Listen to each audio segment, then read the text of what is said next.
All right, are we all set? As long as it takes me, It'll take you 20 minutes to get from the Go freeway to ahead the and beach. start the. So Mountain Valley sounds better. Yeah, yeah. It's an app.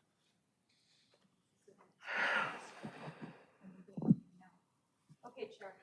We all set? Yes. All right, well, I'd like to call to order a regular meeting of the Redondo Beach Planning Commission. It is 6:30 and this is November 17th, 2022.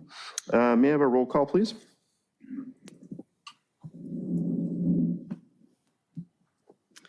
Commissioner Lamb, Here. Commissioner Hensley, Here. Commissioner Hazeltine, Here.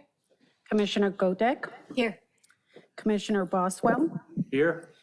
Commissioner Barrett, Here. last but not least, Commissioner Gaddis. Here. All right, great. Commissioner Hensley has graciously volunteered to lead us in a salute to the flag. Where's our on? I pledge allegiance to the flag of the United States of America and to the republic for which it stands, one nation, under God, indivisible, with liberty and justice for all. Good for 6 months. Great, do I have a, I know I'm not rotating that fairly, but I can't figure out how I'm doing it unfairly, so. Do I have a motion to approve the order of agenda? Motion to approve the order of the agenda. Do I have a second? Second? Second. All right, all in favor, say aye. Aye. All right, so order of agenda is approved. Blue folder items are additional backup material to administrative reports and/or public comments received after the printing and distribution of the agenda packet for receive and file. Do I have a motion to receive and file blue folder items? Motion to receive and file blue folder A items. second? Second. All right, all those in favor say aye. Aye. Excellent. So we're at the consent calendar, and consent calendar are business items except those formally noticed for a public hearing or those pulled for discussion, and they're assigned to this consent calendar. The commission members may request that any consent calendar items be removed, discussed, and acted upon separately. Items removed from the consent calendar will be taken up under the excluded consent calendar section, and those remaining on the consent calendar will be approved in one motion. I will call on anyone wishing to address the commission on any consent calendar item on the agenda which has not been pulled by the commission for discussion. Each speaker will be permitted to speak only once, and comments will be limited to a total of 3 minutes. Would anyone like to pull any items on the consent calendar? No? Since the minutes aren't ready, should we pull that? Yeah, it wouldn't make sense to approve minutes that we haven't received, but do we need to? Okay. Okay, well, That aren't on the agenda, that maybe were to be referred back, is that what you're saying, Chair? I'm not sure if we don't have, do we approve, I guess do we approve a consent calendar item that says the minutes aren't ready? Oh, yeah, I see. It's on the agenda. Yeah, okay. It's on the calendar. Well, consent calendar. then we'll approve that they're not present. How's that? Anybody else have We didn't anything? want you thinking we forgot them. Okay. So we didn't want to put that they just weren't available yet for this one. Anybody have anything else they'd like to pull? All right, motion to approve the consent calendar items.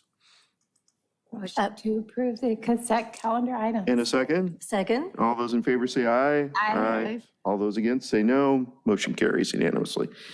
Okay, this section is public participation on non-agenda items. This section is intended to provide members of the public with the opportunity to comment on any subject that does not appear on this agenda for action. This section is limited to 30 minutes. Each speaker will be afforded 3 minutes to address the commission. Each speaker will be permitted to speak only once. Written requests, if any, will be considered first under this section. Do we have any e-comments? We do have one e-comment under non-agenda items. It's from Mark Nelson. BCHD continues to state that it plans to attempt road construction in both Redondo and Torrance, including widening Flagler. BCHD has no road nor large project experience. As the commission is aware, the 510 and 520 buildings were developed, owned, operated by private parties, and the district had no role. Furthermore, the district continues to delay project documents. Per the district, quote, bid and contract documents will be available beginning November 14th, 2022, and will be posted on the district's website and it gives a website address. Bidders may view the bid and contract documents online and download the documents at no cost to user, end quote. No documents are available, so the public cannot see the proposed project plan. The commission should assure that no permits are granted to PCHD for the project in Flagler Alley or on Diamond, and that the work should be turned over to the city of Redondo as a responsible constructor. So that concludes the e-comments for non-agenda items. We don't have any Zoom attendees. Do we have anyone attending in person who would like to speak on non-agenda items? All right. Do I have a motion to receive and file public written comments on non-agenda items? Motion to receive and file public comments on non-agenda items. Do I have a second? All those in favor say aye. Aye. All those against say no. Motion carries unanimously. Ex parte communication. This section's intended to allow all officials the opportunity to reveal any disclosure or ex parte communication about the public hearings that we'll have tonight. Commissioner Barrett, ex parte. I do. I have ex parte communications regarding J1, J2, and L1 with the chair, Rob Gaddis, as well as city staff. Great. Commissioner Boswell. I have none to report. Commissioner Godek. None. Commissioner Hazeltine. Just the public for 1 and 2. All right. And Commissioner Hensley. None. Commissioner Lamb. I do have to report one contact with Planning Manager Scully. All right. And I have had, I've discussed J1 and J2 with staff. I've also discussed it with Commissioner Barrett and also item L1 with Commissioner Barrett and items J1 and J2 I also discussed with Councilman Lowenstein. Okay. So that's ex parte communication. We have 2 public hearings today. I'd like a motion to open public hearing on J1. Motion to open the public hearing on J1. Do I have a second? Second. All those in favor say aye. Aye. And motion carries unanimously. J1 is a public hearing for consideration of an exemption declaration and conditional use permit to allow the installation and operation of a wireless telecommunication facility on an existing Southern California Edison transmission tower on property located on the right-of-way zone at the southwest corner of the intersection of Anita Street and Paulina Avenue. The recommendations we have are open the public hearing, administer oath, take testimony from staff, applicant, other interested parties, close the public hearing, and then adopt a resolution by title only, subject to the findings and conditions contained therein. Do we have anyone in our present today who would like to testify or address the commission on items J1 and J2? We do have the applicant for both J1 and J2 is here via Zoom. Okay. Yeah, So I guess I'm Patrick going to Griffin. swear them in over Zoom. Yes, but Patrick, can you hear us? And are Yes, you in? I can hear you. Okay, he's here, yes. All right. Do you swear or affirm that the testimony you shall give shall be the truth, the whole truth, and nothing but the truth? Yes, I do. Okay, thank you. So swearing in the applicant.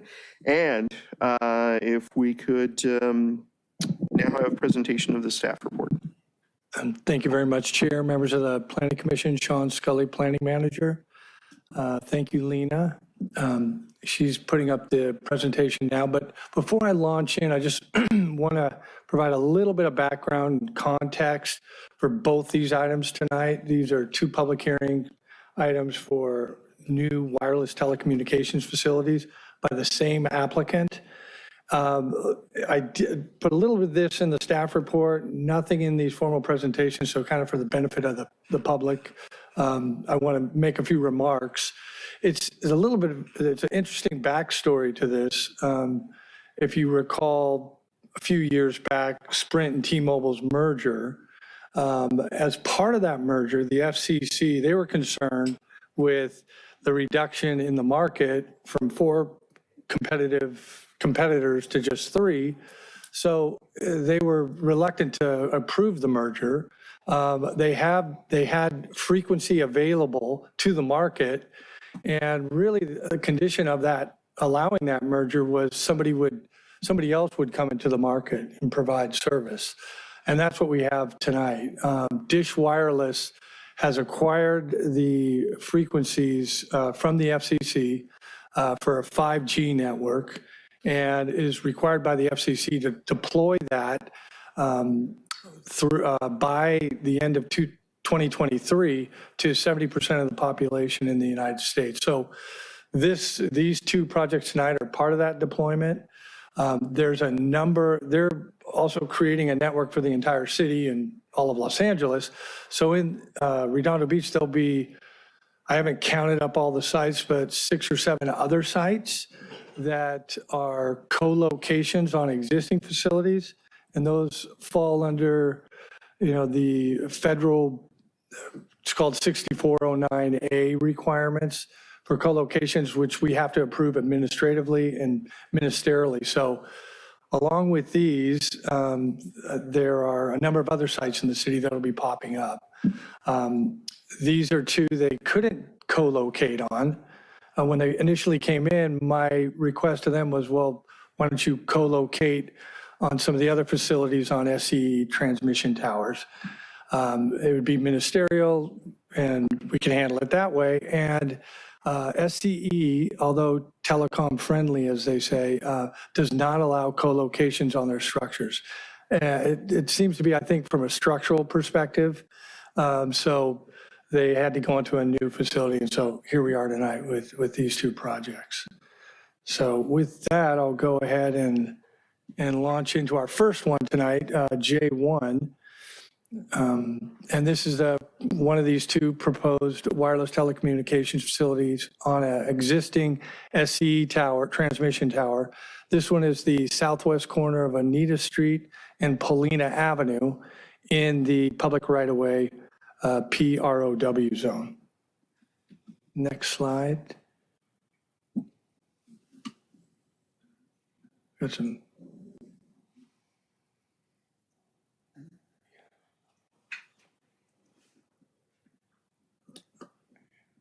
Maybe I might be able to run it from here.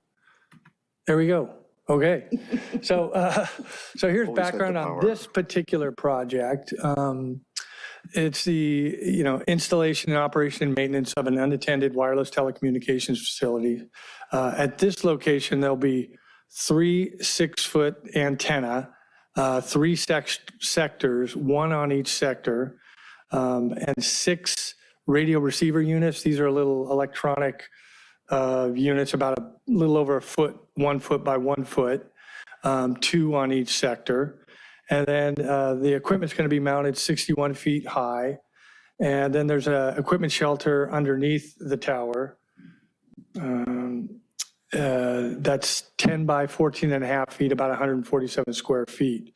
That's going to be required to be a CMU wall enclosure, 8 feet tall, painted tan, and then a black metal trellis roof. All cabling would be flush mounted to the tower, from the equipment shelter to the antenna, and then a parking space, dirt parking space at the base of the tower. Trips to the facility are approximately 1 per month for maintenance. Again, the location is the southwest corner of Anita Street and Paulina Avenue, and it's zoned public right-of-way PROW. The code provisions that apply here, of course, the actual PROW section that allows public utilities with the issuance of a CUP. And then additionally, Redondo Beach Municipal Code 10-2.1614 for public utilities is required to be complied with, as well as the conditional use permit section. So here's the location, an aerial. You'll see Anita at the, running along the northern boundary of the property, and then Paulina on the north side, the east side of the property. And this transmission tower is right on near the property line of Paulina Avenue. You have Maria Avenue to the west. Here's some photographs looking southwest from Anita. It's the tower to the left with no antenna on it. The tower to the right has existing facilities. That's a T-Mobile facility. And then this is looking due south from Anita and Paulina. It's the tower without any facilities on it.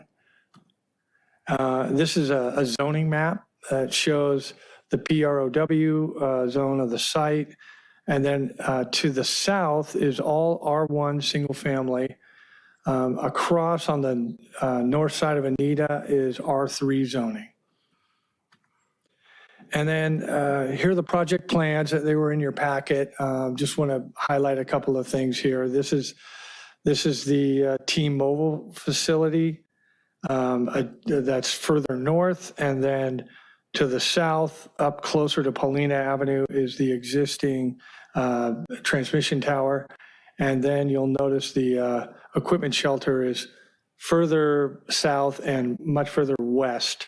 Initially, they had proposed it underneath the tower itself, but it was within the setback area, the required 20-foot setback area. So we had to move it back further away from the street. Here's some elevations. The southwest elevation, you'll see the antenna in the middle with the two, they're called RRUs, the radio receiving units on either side of the antenna. And then you'll see the equipment shelter. A special note on this equipment shelter, you'll see it on the other project. On an earlier iteration, they actually had the trellis top on it. This one doesn't show that. It's conditioned to provide that trellis top, and you'll see it on the other facility off of Artesia. Another elevation, the northeast elevation. And then these are the photo simulations that'll show essentially what the site will look like after the project is constructed.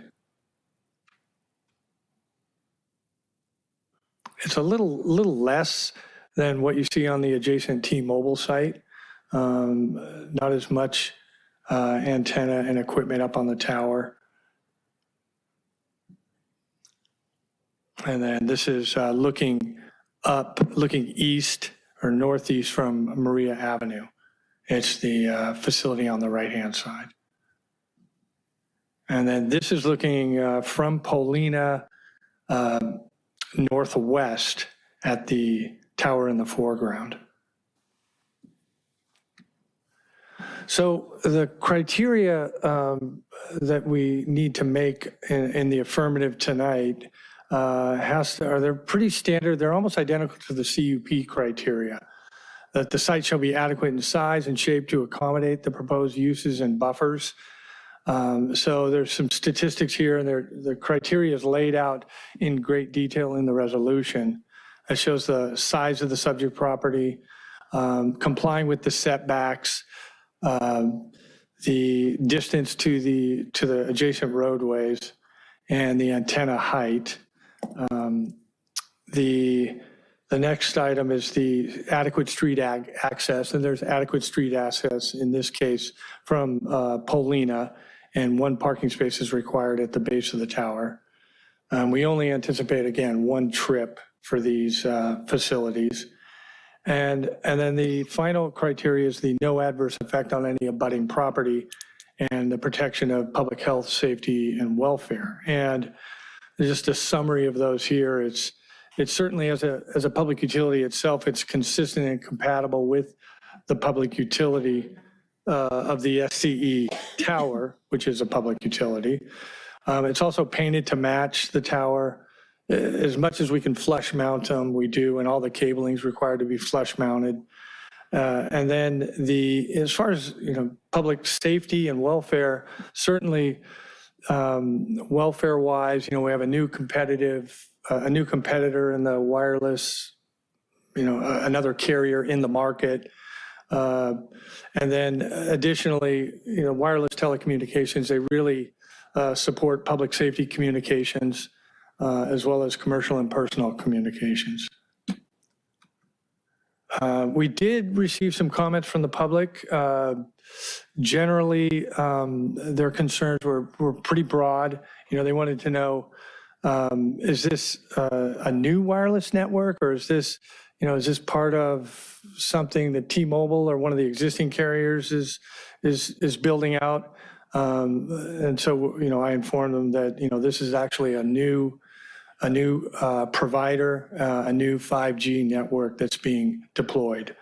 And then they wanted to know when facilities would be installed, and the timing is really rapid. The FCC's got a tight timeline on this, and they're going to be constructing as soon as they can. If approval is granted, they'll be coming in for permits and trying to construct the beginning of next year, 2023.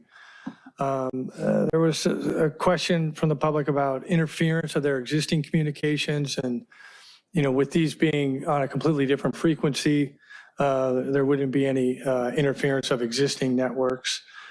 And then I know this is a concern for all of us. What happens to these facilities if the SCE tower is removed? Knowing the status of the AES plant and that inevitable decommissioning,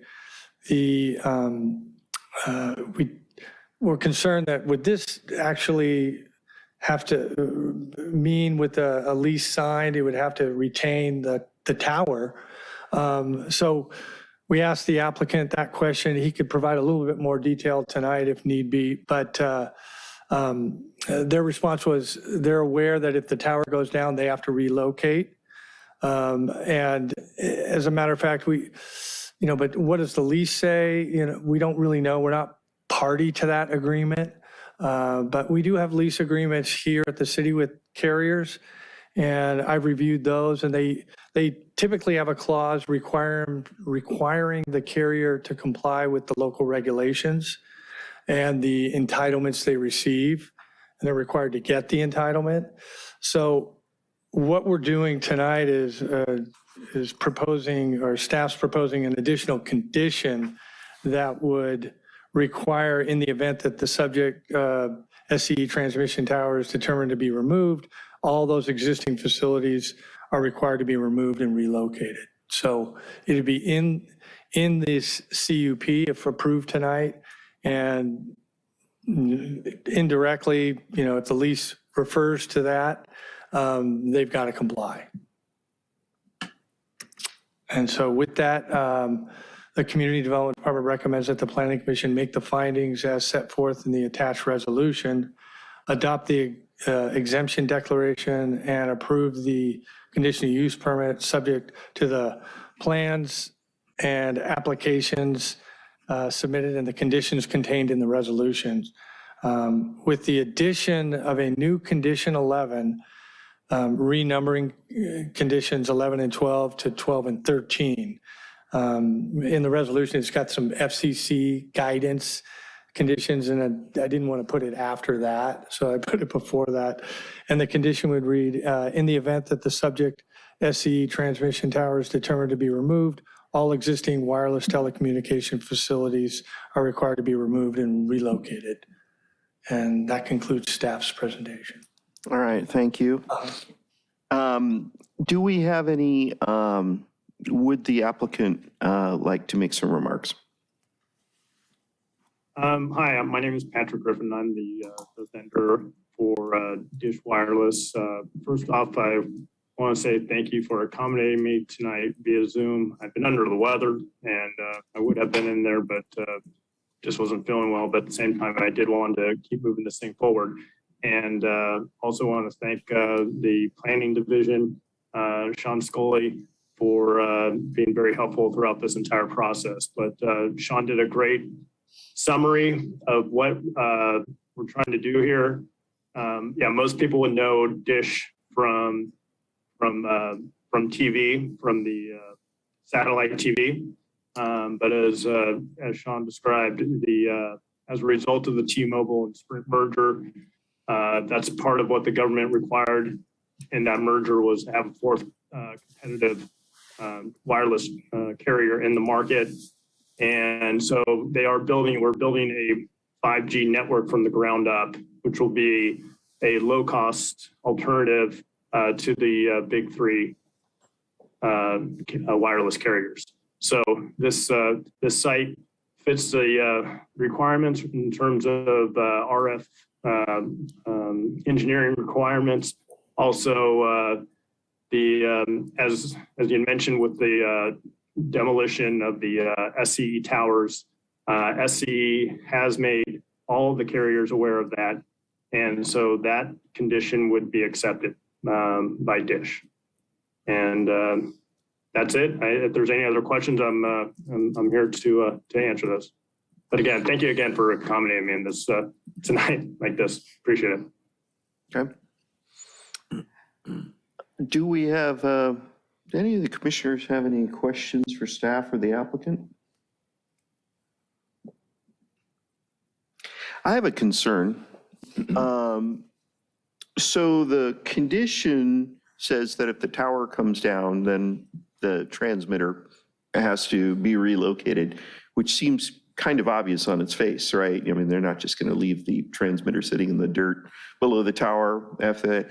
I guess I had raised this concern in an email with Manager Scully. I guess what I'm trying to avoid, if possible, is for some reason this accumulation of new transmitters on the towers somehow disincentivizes SCE from removing those towers when the power transmission lines are no longer needed. SCE has a lot of incentive to take those towers down if they are not needed for power transmission, because they create an enormous liability for them, and they're expensive to maintain in the coastal air because of the salt, the corrosive nature of the salt. So those lines have to be maintained, replaced. There's always the possibility, especially of the lines being damaged, and there's a fire hazard, as we've seen. So I don't know what they're paying to insure those particular towers and lines, but I would just hate to inadvertently disincentivize them to remove those towers, or even to cut the tower, when the lines aren't needed, just cut the towers down where the height of the power transmission lines, that's all gone, but still the towers remain just for these transmitters. Does that make sense, or am I just No, that makes perfect sense. completely off base on this? Yeah, I just don't know what authority we would have beyond, is the decommissioning of the AES plant extend to the, removal of facilities, downstream and upstream as well. Certainly the wires, the lines, I guess,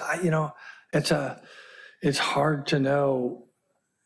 I can tell you, let me back up maybe a little. SCE will be incentivized to keep these facilities in the right of way.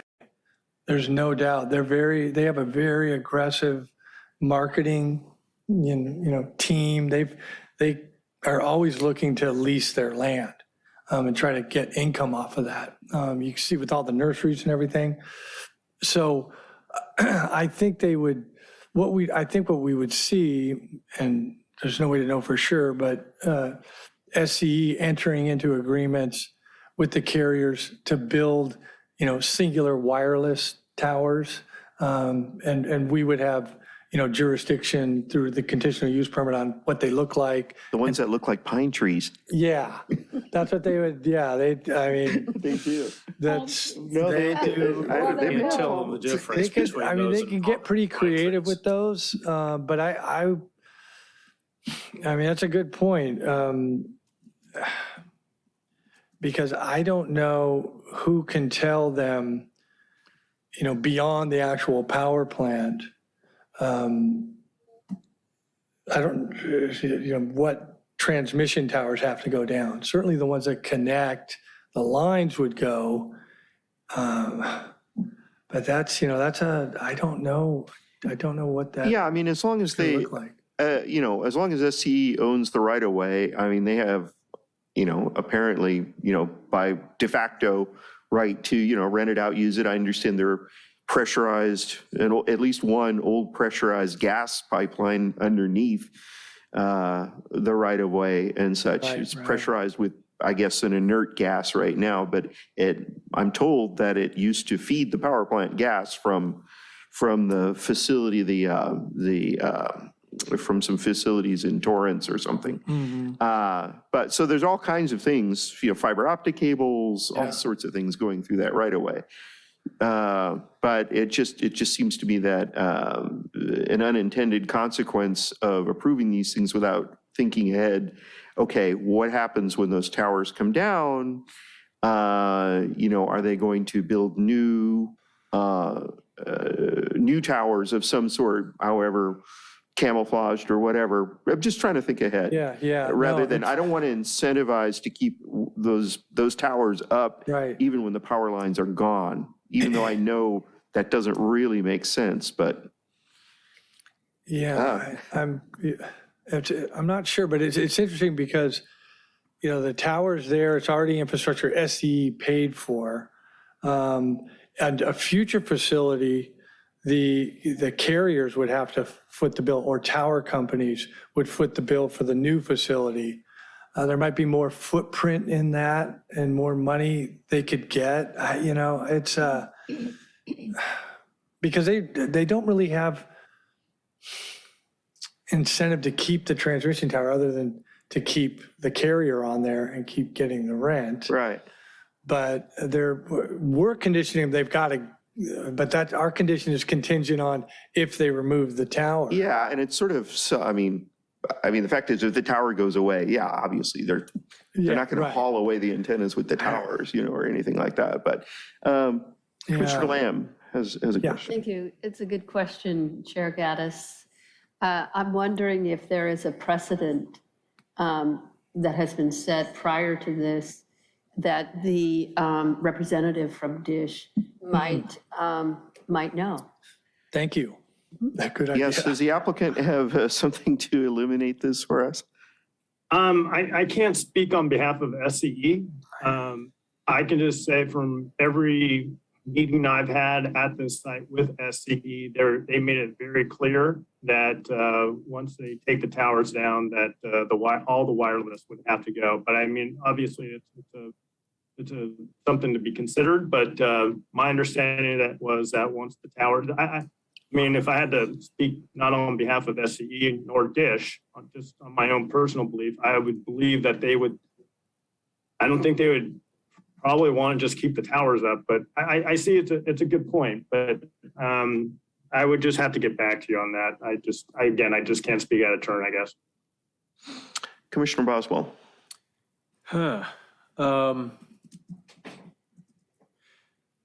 So we probably wouldn't be this far into the discussion if there was a logical alternative to move these two in the area that would suffice technically to cover the cell phone area that these are intended to cover. So there isn't you can't put them on street lights or telephone poles or that kind of thing. Short of building another tower, there's really nowhere to move these two that exists now that's appropriate. Is that true? That's true, yeah. They would, this is a first build, so if you remember, the initial builds of original, of carriers when they first came out, they're as tall as they could go and cover a lot of area. And then as capacity needs grew, they had to fill in. This is, that first run, that first build. So they could do other locations. They would just have to do it in a different way. I don't know technically. Okay, so if AES plant is sold and there's no longer power being generated and these power lines come down, but the towers are still there, who owns the land that these towers are on now? Does SEC still own that land? They do. Or is that supposed to be sold to the city, or is there something in the plans who's going to take over ownership of that land? They own it. I don't know I think there's still going to be a need for lines to be running in those right of ways. I think it'll be reduced. What I've heard is there'll just be a fairly significant reduction in the number of lines that run in those right of ways, but they'll still have some. So that would mean, are you saying that would mean the towers are still going to have a use? Some will, yes. So as long as SEC owns the land, there's really nothing we can do about what they want to do with the towers, right? That's correct. So it's a moot point, really, unless we understand that should the land change and the new owner want to have the towers removed, then of course, what we're planning to authorize here goes into effect and no problem. The issue I think that Chairman Gaddis is bringing to us is, what if some decision maker who has the authority to leave those there decides he'd rather have the rent from the cell operators and might just top them? Why they would even go to that trouble, I don't know, unless the scrap metal market is really good. But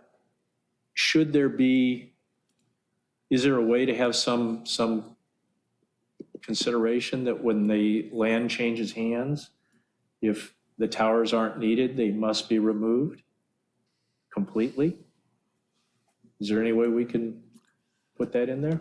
It would have to be a regulation on the books, an ordinance or policy to that effect. This entitlement wouldn't have that kind of purview, certainly. No. Okay. Yeah.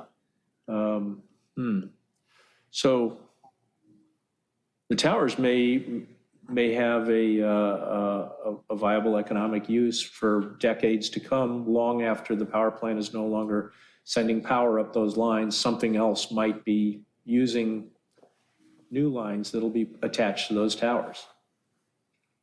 That's a possibility. Telephone lines or street lights or, who knows what. Yeah.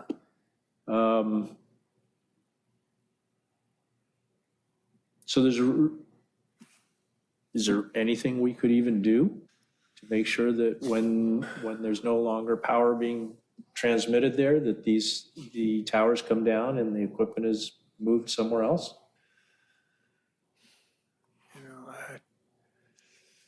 This to try to regulate the scope of the decommissioning through this application I think is beyond its purview.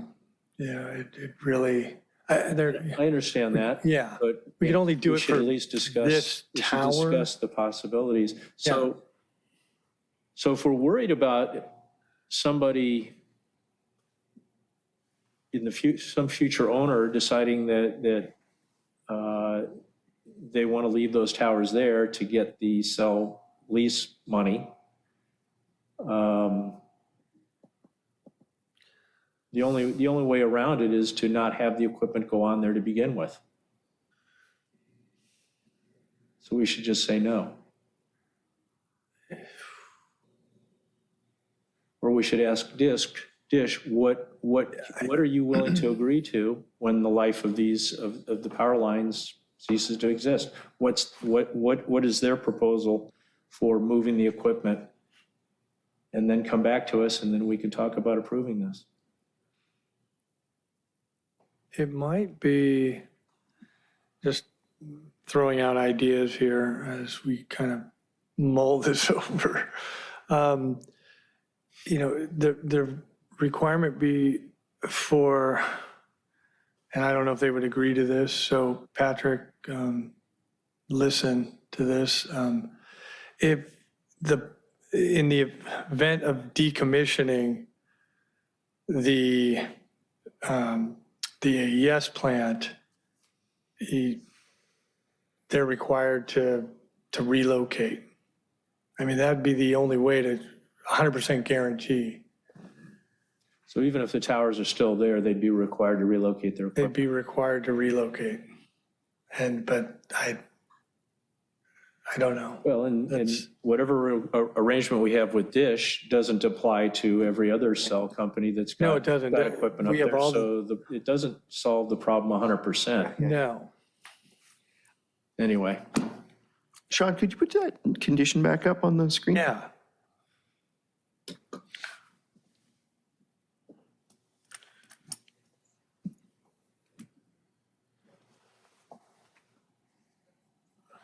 That looks pretty clear. Well, it says, yeah, tower is determined to be removed. I guess an alteration to Commissioner Boswell's point would be in the event the subject SC transmission power is no longer transmitting power. Removed and no longer transmitting power. Oh, that's a good way to do it. Yeah, just add it there. It's Commissioner Hazeltine's idea. Very- She was too shy to actually That was, submit that. that was, Yeah, but- let's just add those couple words. I think that'll take care of it. yeah, let me, that still only impacts Dish. But Those that's, other ones are not in front of us, so, right? we in just the don't event that the want subject transmission tower. they is come determined- down. We don't want them not to come down because Dish is there. Right. Well, that tower. So how was that tower will We can worded? only deal with this one But the tower one at a next to time. it, the one next to it will still be there because T-Mobile and whoever else is already on it, We take what we can get. I guess. And I guess if T-Mobile or whoever has equipment on the other towers, if they are going to upgrade that equipment, do they have to come back before us and get an approval? No, No, they just, no, those are really strictly regulated by federal law. but if they want to put something else on there, like If they even, G6 or, Even G7 that. or whatever, do they can just put on new equipment, that's, not getting they have to get permits? an approval, but it's ministerial. Yeah. And there's specific conditions. If they meet those, we must approve. Okay. So, But this particular tower, the only thing it's doing is transmitting power, and now it's going to have this thing on it. So if it's not going to be used to transmit power, Find another place to put the palm tree, I say. good idea. Good idea.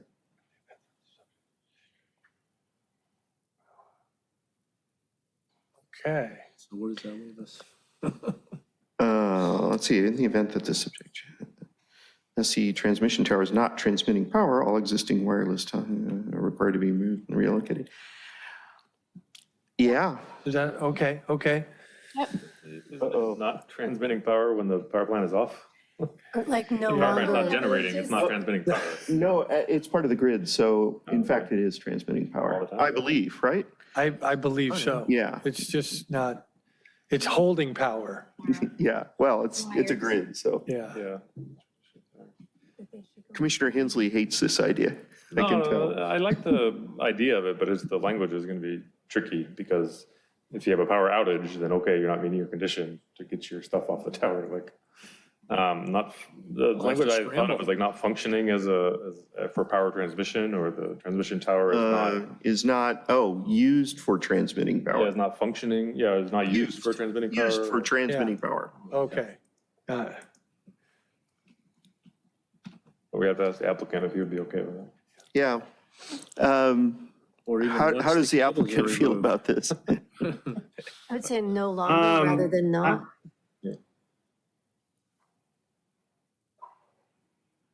is no longer used for transmitting No power. longer? Yeah. No longer transmitting? Do we want to have something in there that references the AES plant being decommissioned? No, because I think what if the AES plant changes? What if it doesn't decommission and gets transferred to, like, you get into, Well, as long as it's Like Myers, commissioned, it's going to use those power lines. Well, well, what if the name changes? Once it's right? not, If our once it's conditions says AES decommissioned, it'll stop using Yeah. them. Yeah, yeah. That's but yeah, what stops the name power could going be, through. Joe's Power Plant or something like that. I think, It's the facility at the Yeah, it AES did, current AES site. It is Well- I decommissioned. think that this takes care of our concerns. yeah. Does the applicant have a comment on this? He's- This is a first for me. I haven't.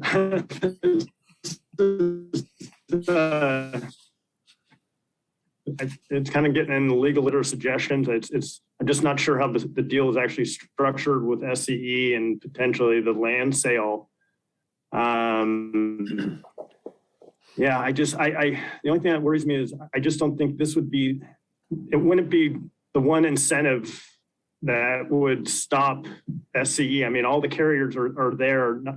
If it's not on this tower, it's on the adjacent tower on the block over from this one. So for only Dish to be affected by it and not the other carriers, that's my one concern in all this.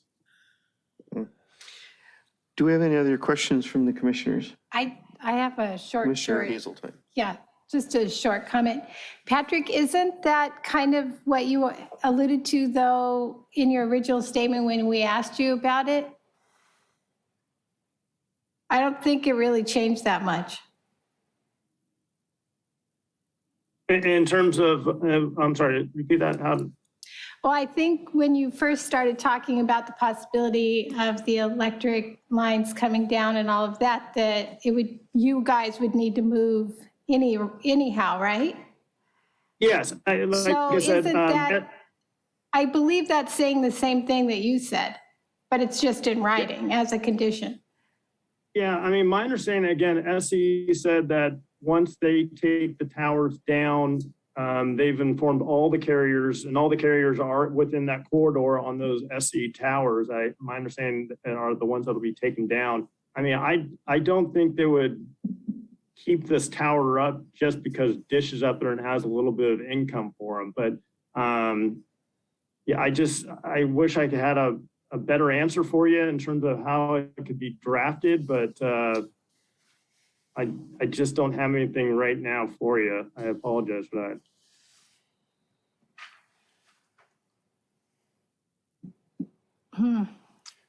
Well, I think it needs to be more robust. Commissioner Lamb. It seems to me here that Sorry. it seems to me that we're speculating on a financial decision that's going to be made by SCE.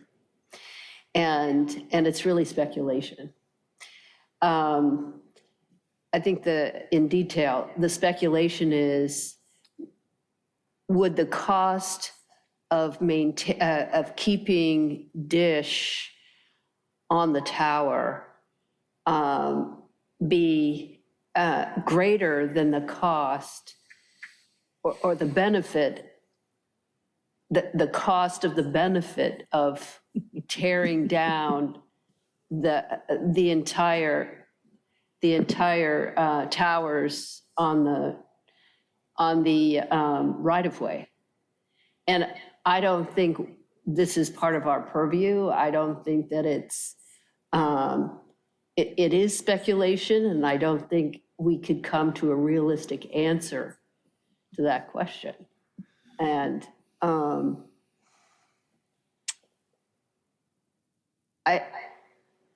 and the second part of this is Patrick has been told he believes that SCE is being truthful in saying when the towers come down,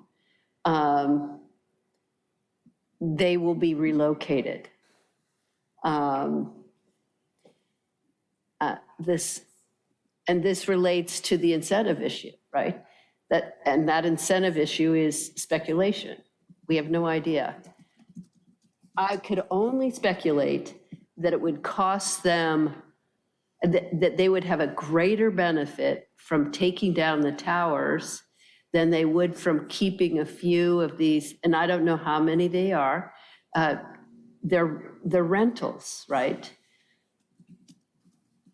That would be my speculation. Thank you. Okay. Commissioner Inslee.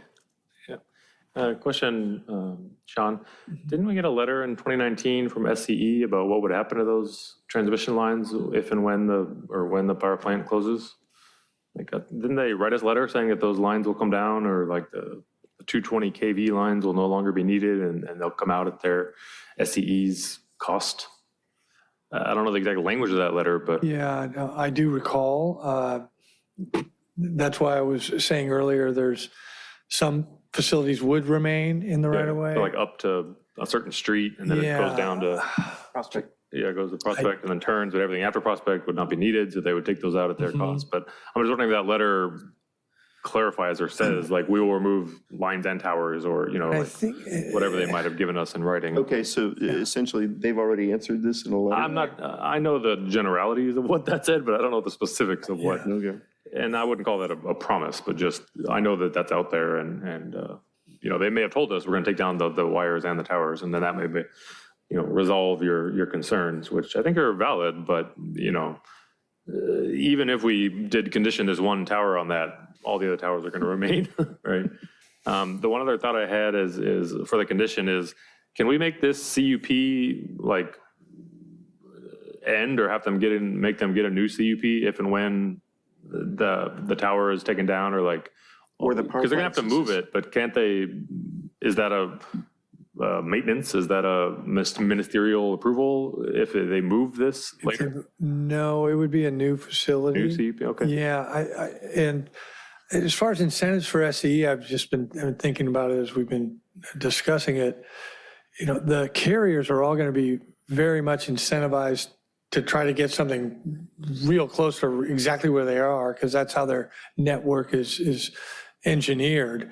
And SCE would be more than happy to accommodate all of them, you know, on their land. So they're probably going to get, you know, and it's no money out of their pocket, because the carriers have to build these facilities, so, or tower companies. So I think there's no real incentive to keep it. They're going to probably still get the rent, because they're all going to want to stay there or nearby. And don't CUPs travel with the land? So if they've got a CUP for that location, then that CUP would continue to cover whatever they would do next, right? If they stayed there? They'd still need, at best case, I mean, it would probably be a brand new CUP, but at best case, it would be a modification, because that's way beyond a minor change. Okay. So they would come back either as a new CUP or a modification. Okay, Commissioner Hazeltine, did you? No, I'm good. So do we feel more comfortable taking those two words out then, transmitting power out? Are you suggesting that? Well, I think that he wasn't comfortable leaving them in, because can we not use his wording that he's actually using, which SEC said that they would have to move if the towers came down, if they no longer use the towers? Isn't that what the original language said? Yeah, that's what I'm saying. Go back to the original language. Yeah, go back to the original language. Yeah, yes. I think that, Do you have that, Sean? I can't remember. Hit undo a bunch of times. Yeah. Let me see. It's in the other presentation. Let me. Okay. Well, yeah, it just, the original language said, Oh, I okay, if can- the tower's not there, Is- you know, Yeah. you can't have Here we the go. antennas attached to the tower, which Which is really what we want. well, But it which wasn't is, in the draft resolution. That was my one comment. I was like, I know this is going away at some point, so, well, you know, I would like that to be a condition. Yes. So, yeah, I'm okay to go back to the original condition. but the original condition, all it said was that if the tower goes, then the antenna cannot stay on the tower. That is kind of absurd, isn't it? Because if the tower is being hauled off to a scrapyard, nobody's going to leave the antenna on the tower, right? I mean, or do we care if they leave the antenna? They decide to put up new antennas, right? I guess I don't see where the teeth is in that. And again, back to the original suggestion was, I don't want to incentivize SCE to leave up a tower that is not transmitting power just for these, If it's not for used for power transmission. power transmission. Right. And as a matter of fact, I'm all in favor of, personally, of having those antennas on the right of way. I have no objection to that whatsoever. I think it's great. It's just right. the tower anyway, Could they not remove the tower and put up a pole exactly where that thing is? that would be great. Yeah. Then that condition would make sense. Like if the tower is removed, then you have to, relocate it. But Sean's saying that they'll need a new CUP for that. It's a new location, even if it's in the same spot. So Yes. if the tower goes away, the CUP goes away, they don't have to apply for a new one. If there's any problem or weird stuff going on or something untoward, then they can take that up with the new CUP and look at what's going on to figure out. And I don't consider it untoward. It's just the only thing that tower is doing is transmitting power to and from the power plant, or from the power plant, or in the grid, linking the power plant to the grid. If there's no power plant, then we would expect the tower to go. But if SCE is renting that tower out to other people, they may think, well, maybe we'll just top off that tower or something like that, rather than go through the whole process of building something else there that would have the telecommunications equipment. I don't know. Or why bother topping it if Mr. you're just Gaddis. going to leave it there? Commissioner Sure. Lamb. Chair Gaddis, I understand the concern. Is there another way in which to address your concern? And that is this. When the towers come down, right, what will be the process? And I'm going to speculate that there is going to be a process when the towers come down. And it would be appropriate at that time for negotiations to occur in regards to towers with antennas on them, and which towers are going to remain. As Manager Scully has said, there's going to be a discussion at that point that that there will be some towers that remain. Your position is, well, we don't want just the towers that have antennas on them to remain. I believe that there will be a process during this transition period. That would seem to me to be the most appropriate location of the discussion, as opposed to this discussion, which is really just approving antennas on existing towers. That would be, and again, I want to say, I understand the concern. But in terms of this CUP, we're really just approving an antenna on an existing tower. Thank you very much. Okay. You're welcome. Anybody else have a Yeah, comment? Yeah. been waiting patiently. Commissioner Boswell. Been waiting patiently to talk everybody's ear off. So as long as those towers are there and that equipment is on those towers, there is a business manager at SEC some years down the road who's going to be assigned to evaluate the economic advantage of leaving those towers there and collecting rent from the cell phone companies. Whether they decide that it's not worth the money that they're making, or the income stream that they would be able to get, as opposed to the expenses and liability and whatever, we don't know. But what we do know is that there's always a chance those towers will stay merely because SEC has an income stream from the cell phone business.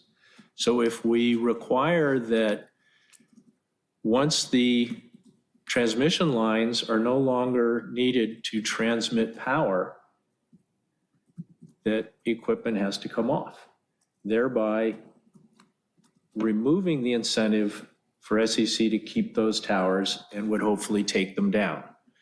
Now, obviously that isn't, what we do tonight is not going to impact the other cell phone companies on the other towers, but it's nothing, there's nothing we can do about that. This is something we can do something, and we can start setting a precedent by how this is done as new equipment is put on towers that may or may not need to come down at some point. If we set the precedent now that once the tower is not needed for power transmission, the equipment has to come off, thereby incentivizing SEC to remove the tower completely. So I think that's what we need to have in this. What we know is that from this is that if they're taking down the towers, the equipment has to go somewhere else. That's a no-brainer. But what if the towers are still there? That's my concern. And they may be there strictly because we have not required that equipment to come off once the tower is no longer being used for its original intent to transmit, to hold up power lines. And the next time one of these things comes along, we will be able to say, this is what we're doing from here going forward. And how anybody could have a problem with that, I don't understand, except that it might not seem to be fair, but look around. We live in a world full of things that aren't fair. Somebody always gets the short end of the stick, and today it might be Dish. But we're doing this for the city of Redondo Beach and for the residents of Redondo Beach, for the future of our city, not for Dish and not for SEC. So I think we should have wording in this that gets us the intended end of life process that we're expecting when we say, when the towers come down, the equipment goes. This is not taking into consideration that what if the towers don't come down and they just become cell towers? They rename them cell towers. Once they come down, you can put up these less obtrusive poles, and the cell companies are still covering the territory just fine. So I don't see where it's a big problem for the cell companies in the long run. But it does protect the city of Redondo Beach and our residents and our ocean views from the top of that hill. Chair? Yes. Chair, the applicant has raised his hand. Oh, okay. Yeah. Just my own personal speculation, I just want to, the income that is generated by this individual tower, I don't think it'd be significant enough once you do calculate in the costs, insurance, liability, everything else. It's not enough money, I would think, again, my own speculation, personal speculation, for them to keep the tower there just for the sake of that individual income. Respectfully. So even with that, even with keeping that comment in mind, it changes nothing. Because what Mr. Griffin is saying is that at the end of life of those transmission lines, the towers will come down because it's not worth it to SEC to just live off of the income stream from cell companies. And of course, he admits, as we all do, this is, everything we're doing here is speculation. But to require the equipment to come off closes a loophole that could come back and bite us 2, 5, 10, 20 years from now. Commissioner Godek. So for argument's sake, if we could condition them to have to take down their equipment if the lines were no longer transmitting power, that doesn't mean that they would then have to take down their pole. Like, we can require them, but I don't think we can condition them to take down their poles. You're right about that, I believe. So it might take away the incentive, but it in no way guarantees that they're going to act. They could just be like, it's going to be cheaper to let it rot back into the ground. Well, I mean, And just generally speaking, I think the conversation of what happens with the poles is more appropriate with what happens to the overall power plant. I think we're getting a little bit too weighty here.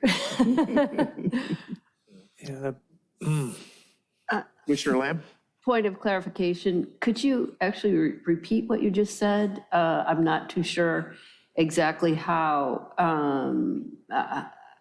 where that relates to the additional condition.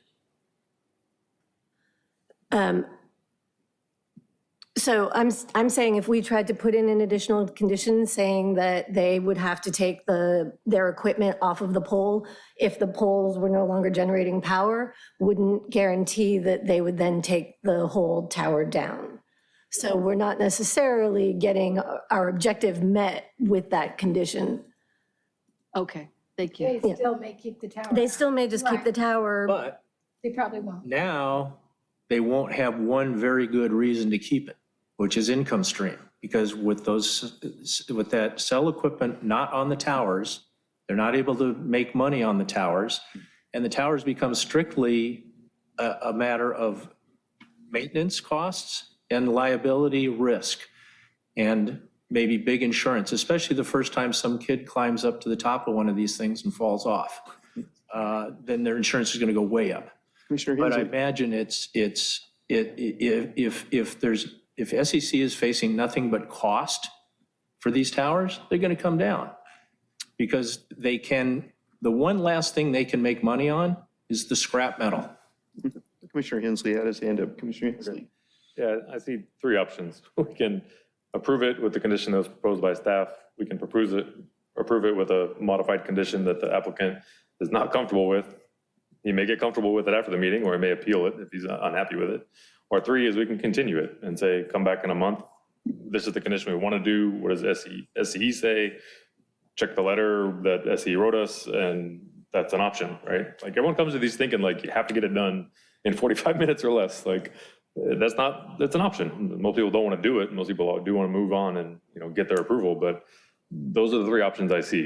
So That's right. I think we all understand the issues, but what do we want to do? And let me just pause and ask the applicant, is this a time-sensitive thing? Are you opposed to, we have a December meeting, we have something on the agenda, so are you opposed to any delay to give you time to go back to SE and talk to them if we did condition it on power approval versus, the existence of the tower? Yeah, I'd be open for that. I would want to get Dish's input along with SE's as well, and then just hopefully get everybody comfortable with the situation. Okay, and just for my own personal opinion, I don't have the same concern with the other tower we're gonna look at later or other places in the city. I only have this concern for this location because we know the power plant is going away Right. very soon. So if that wasn't a problem, I wouldn't spend all this time here on what's gonna happen in 20 years. I would not need this condition, but it's just because we know in the next 1 year, 18 months, 2 years, at some point, that power plant's gonna stop producing power. So that's why this particular location is more sensitive to me, where others would not. But again, those are the three options I see. I think we all understand the issues. What do we want to do? Right. I have a question. Yes, Commissioner, go ahead. Does anybody have any information about how many towers there are and how many existing towers already have this Have type of equipment facilities. on them? we actually don't. I was thinking the same thing as I was driving up and down.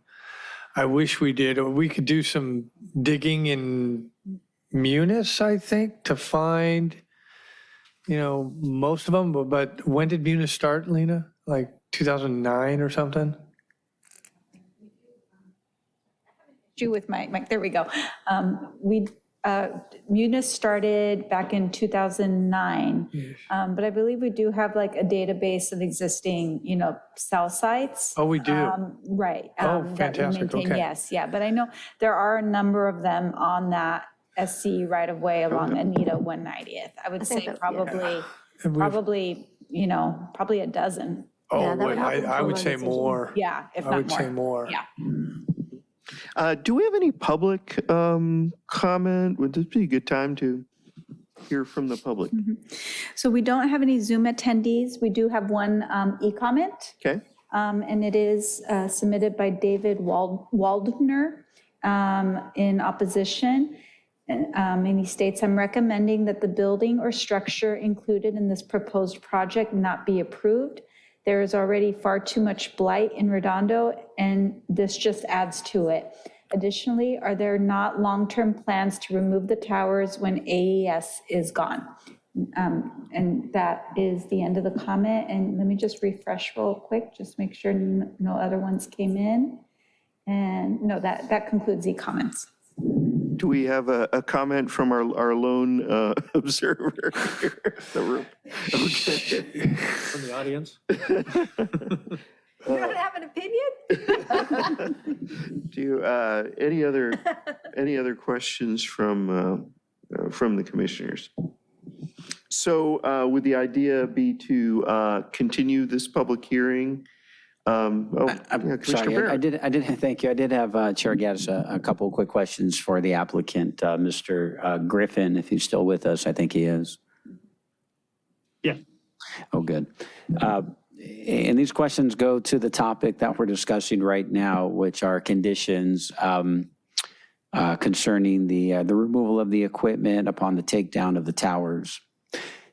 And I just wanted to clarify, is there a contract in place, if you know, between DISH and SCE at the time with respect to putting this equipment up?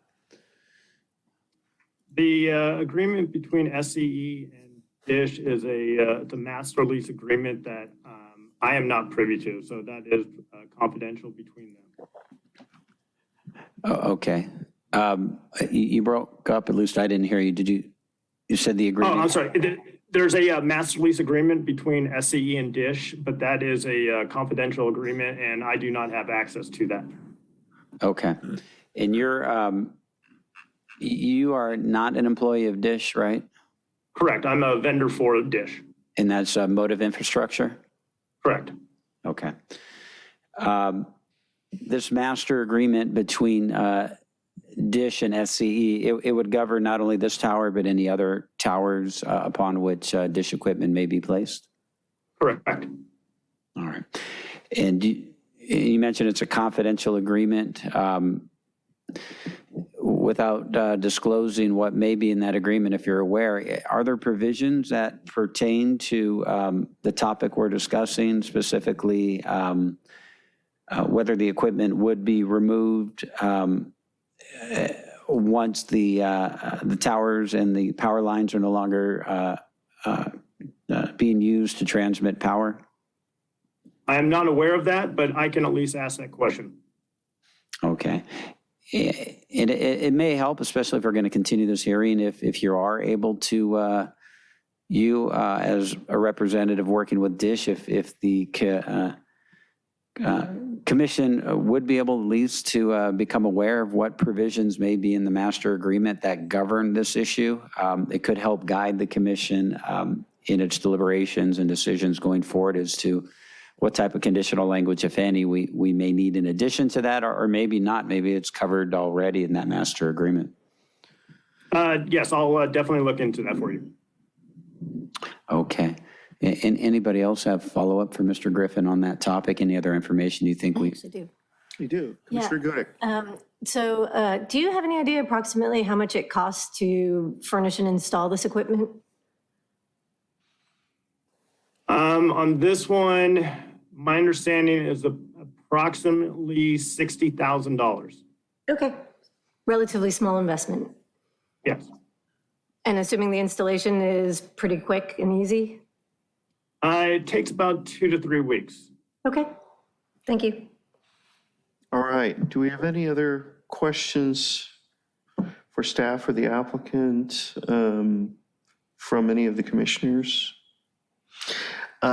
So at this point, I guess we would entertain a motion to continue this to a date certain. If that's the wishes of the commission to take that option, then yes. I would Or like you to had make the a other motion to continue the Okay. hearing until our December 17th meeting. Is it 17th? I'd like to Lena? second Okay. that.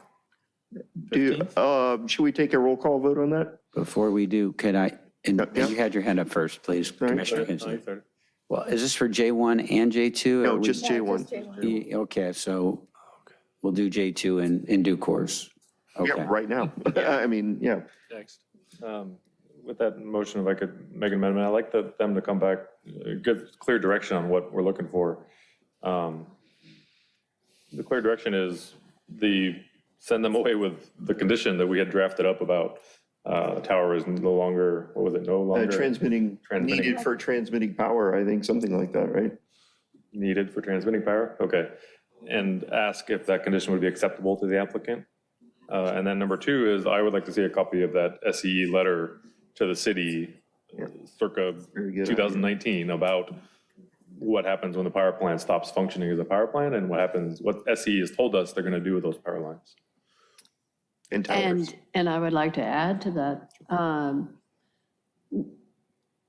to provide information to the commission regarding any agreement that is in the master lease in regards to the, what happens when there's any commitment, for example,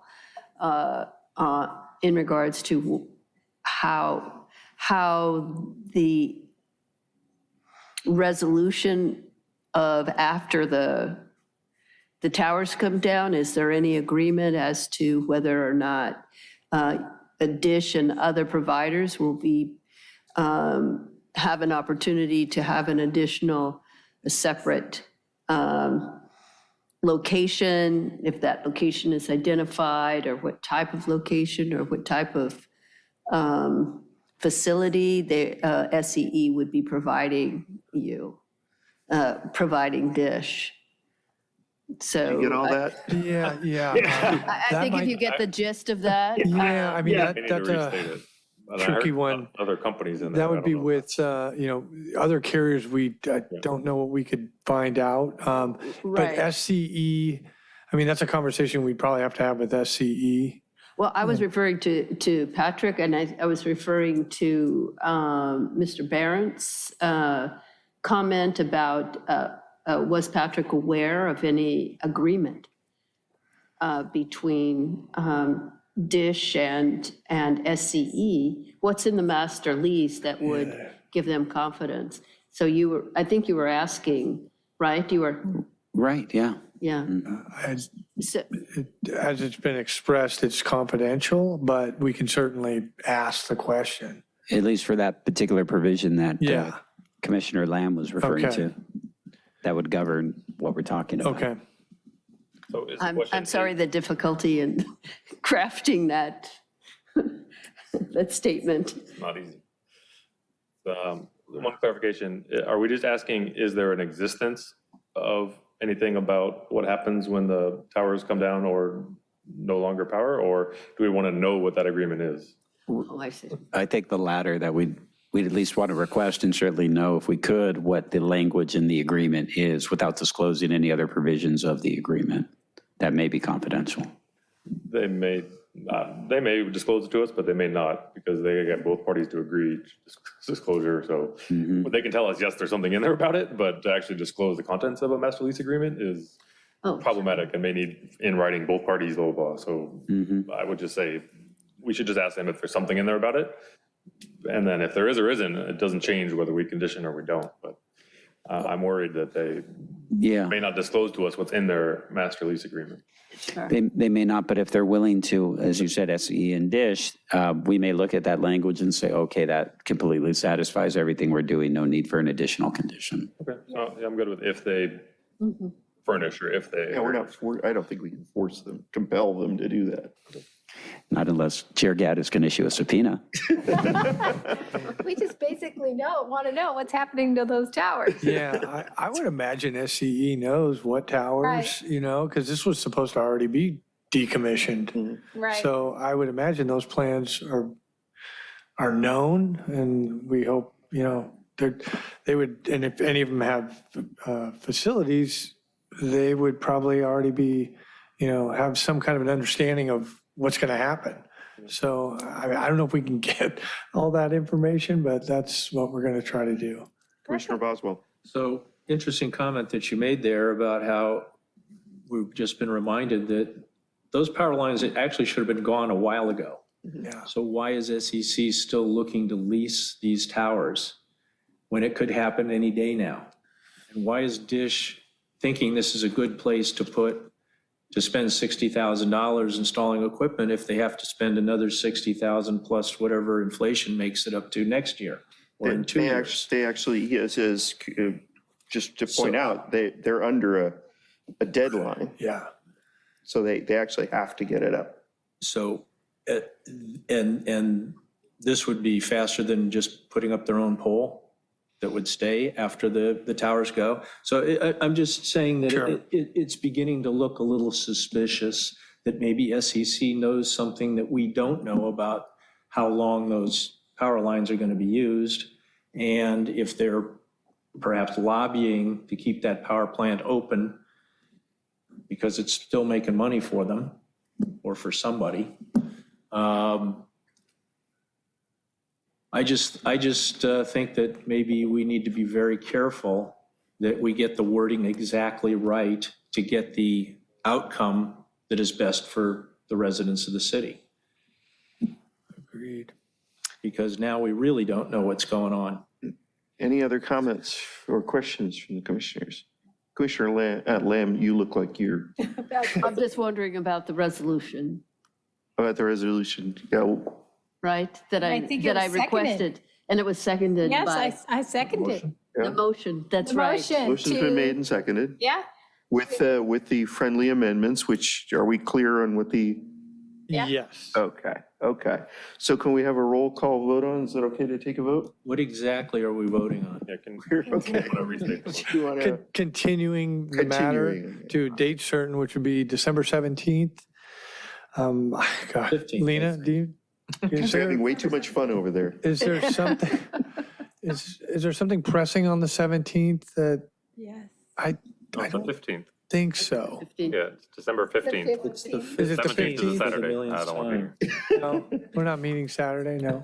You are if that motion passes. Yeah, so the December 15th, I do know of one item, so I think we should be all right. Certainly. I'm not sure if residential design guidelines was supposed to come No. in December. No? No. Then that was the only thing I That's was another matter aware we're of. going to discuss later. Okay.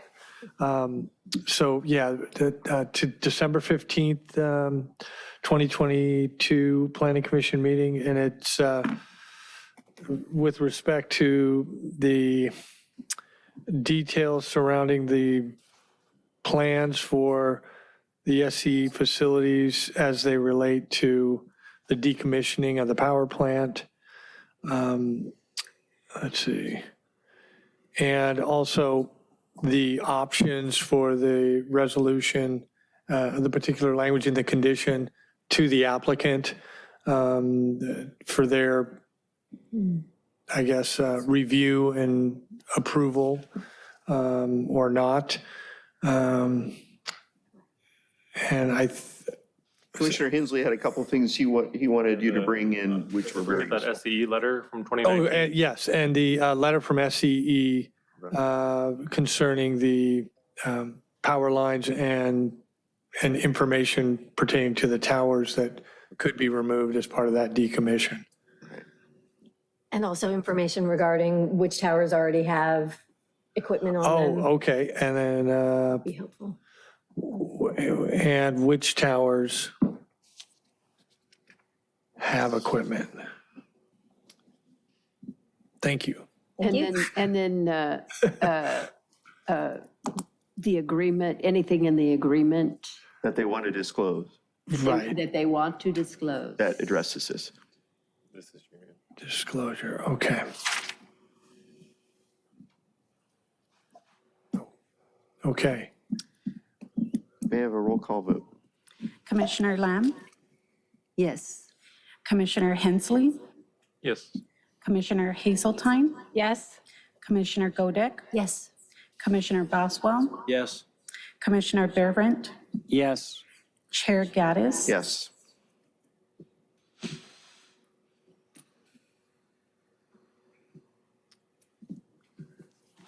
So the motion has been approved and this item is continued to December 15th. All right. Motion to close the public hearing, or no, we've continued it, so that's Yes. it. All right, so motion to open J2. Motion to open item J2. Seconded? Second. All those in favor say aye. Aye. Okay, it's unanimous. This is a public hearing for consideration of an exemption declaration and conditional use permit to allow the installation and operation of a wireless telecommunication facility on an existing Southern California Edison transmission tower on property located in the public right-of-way P Row zone at the 2500 block of Artesia Boulevard within the Southern California Edison right-of-way between Artesia Boulevard and Vanderbilt Lane, APN number 4157-001-800.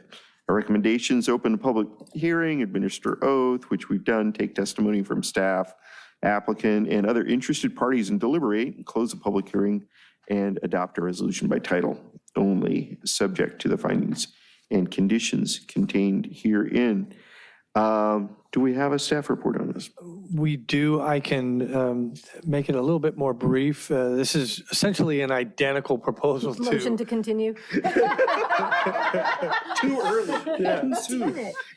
I'll just, show you the location, and it's the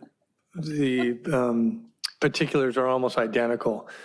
This one does show the trellis, so I'll show you that on top of the equipment enclosure. So let me just get to the point here. This one actually has one more antenna per sector, so it's got a total of 6 antenna as opposed to 3 at the last facility. It's mounted a little bit higher, 68 feet. This one, it's got a gravel parking space.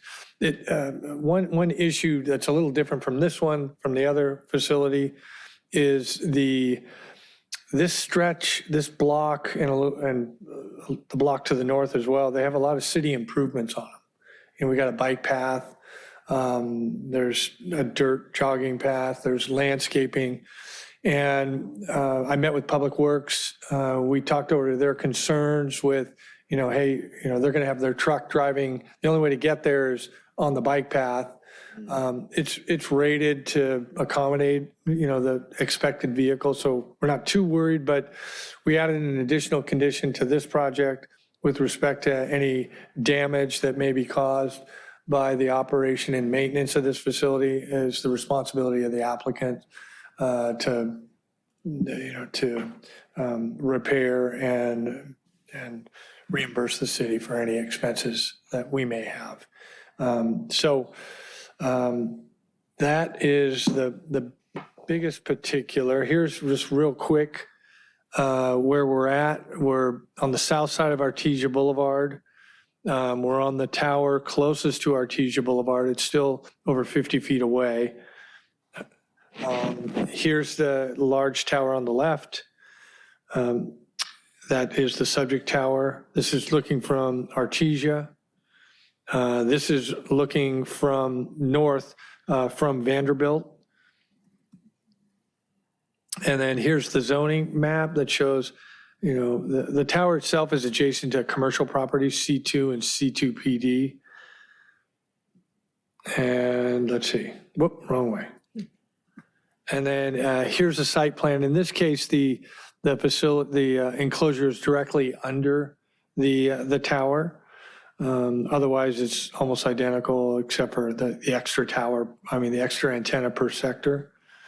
And then here's some elevations. And then you can see the enclosure has that trellis feature on the roof and the gate as well. And then here's the photo simulations. You can see the antenna, and then you can also see the enclosure at the bottom with the right design. And here it is, again, looking from Artesia. And then this is from Vanderbilt, but it's kind of zoomed in, so I don't think it would even be this visible. And then, the same criteria. Site's plenty large enough. It's set back even more from the roadway as well as adjacent properties. One trip for maintenance, all the other conditions with the flush mounted equipment and painted to match. And same comments on this and our same response to the public. So we have in here, here's our recommendation that the Planning Commission make the findings and approve the attached resolution. We do have the provision in here about what we were just talking about. So, I don't know if this is a tower that's in play. It's the same size. Looks like or very similar. It's almost identical. So I don't know if it carries the same lines and would be, it seems rather far away, but I don't know. So it might just be, it might be in the same boat, unfortunately. But with that, I turn it over to the commission. All right, Commissioner Lamb. Planning Manager Scully, you mentioned early on in the hearing, in the prior hearing, or I don't know, are we in the same hearing? J1, that SE is intending to maintain a certain number of towers. Is that, am I correct? Is that my correct understanding? That who's SE is going to, at the time. Oh, yeah. At the time that they're going to be removed, the majority will be removed, but there will be some that are remained. There will be, I think we'll need to go back to that letter. We'll have to probably press SCE a little bit. Hopefully the letter that Commissioner Hensley is referring to has a little bit of detail Right. as to which power lines are going away, and then flesh out the next question, which is, that we're assuming the towers go down with them. Right. And the concern is, would they, are they already planning to keep the towers that have the antennas on them? Right? That seems to be the question. Yeah. So I just wanted clarification on that. Thank you. Commissioner Hensley. Chair, my understanding, only between Prospect and the power plant are those power lines the one in question and towers that are in question. I don't think this tower is going anywhere anytime soon. Only the ones in question between the power plant and Prospect are the ones that would go away if and when the power plant shuts down. The rest of it, that's just my understanding. I'm just sharing. I know. My understanding, but the rest of the city is unaffected. All these 220 kV big lines are not affected. They're still used for power transmission and other things. They're not unrelated to the power plant, but again, that's my understanding. So I don't see the need for this additional condition in this case. I'm fine with the resolution as it is. I just want to comment real quickly that my understanding is the same as Commissioner Hensley's. Okay. With regards to power plant decommissioning, and the only towers that are affected by that would be the ones between the power plant and Prospect. Commissioner Boswell?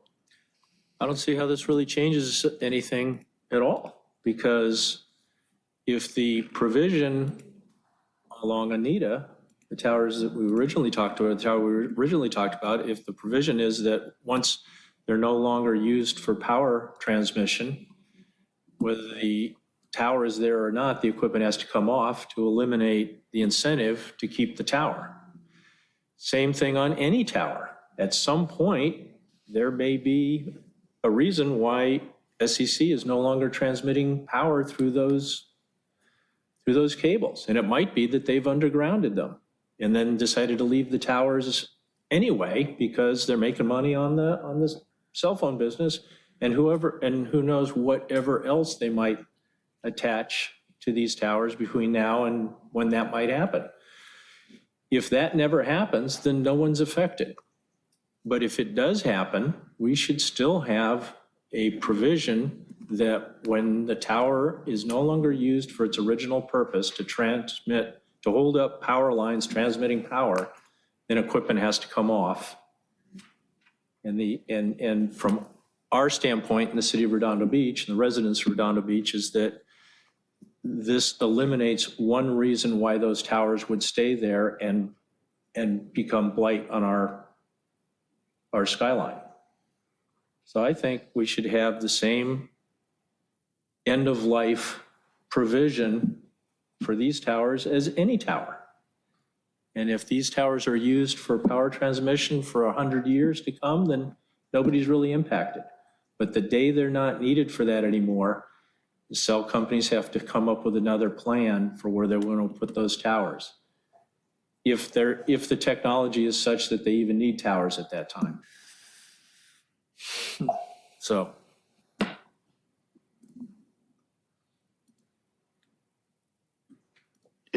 Does the applicant have any comments they'd like to make?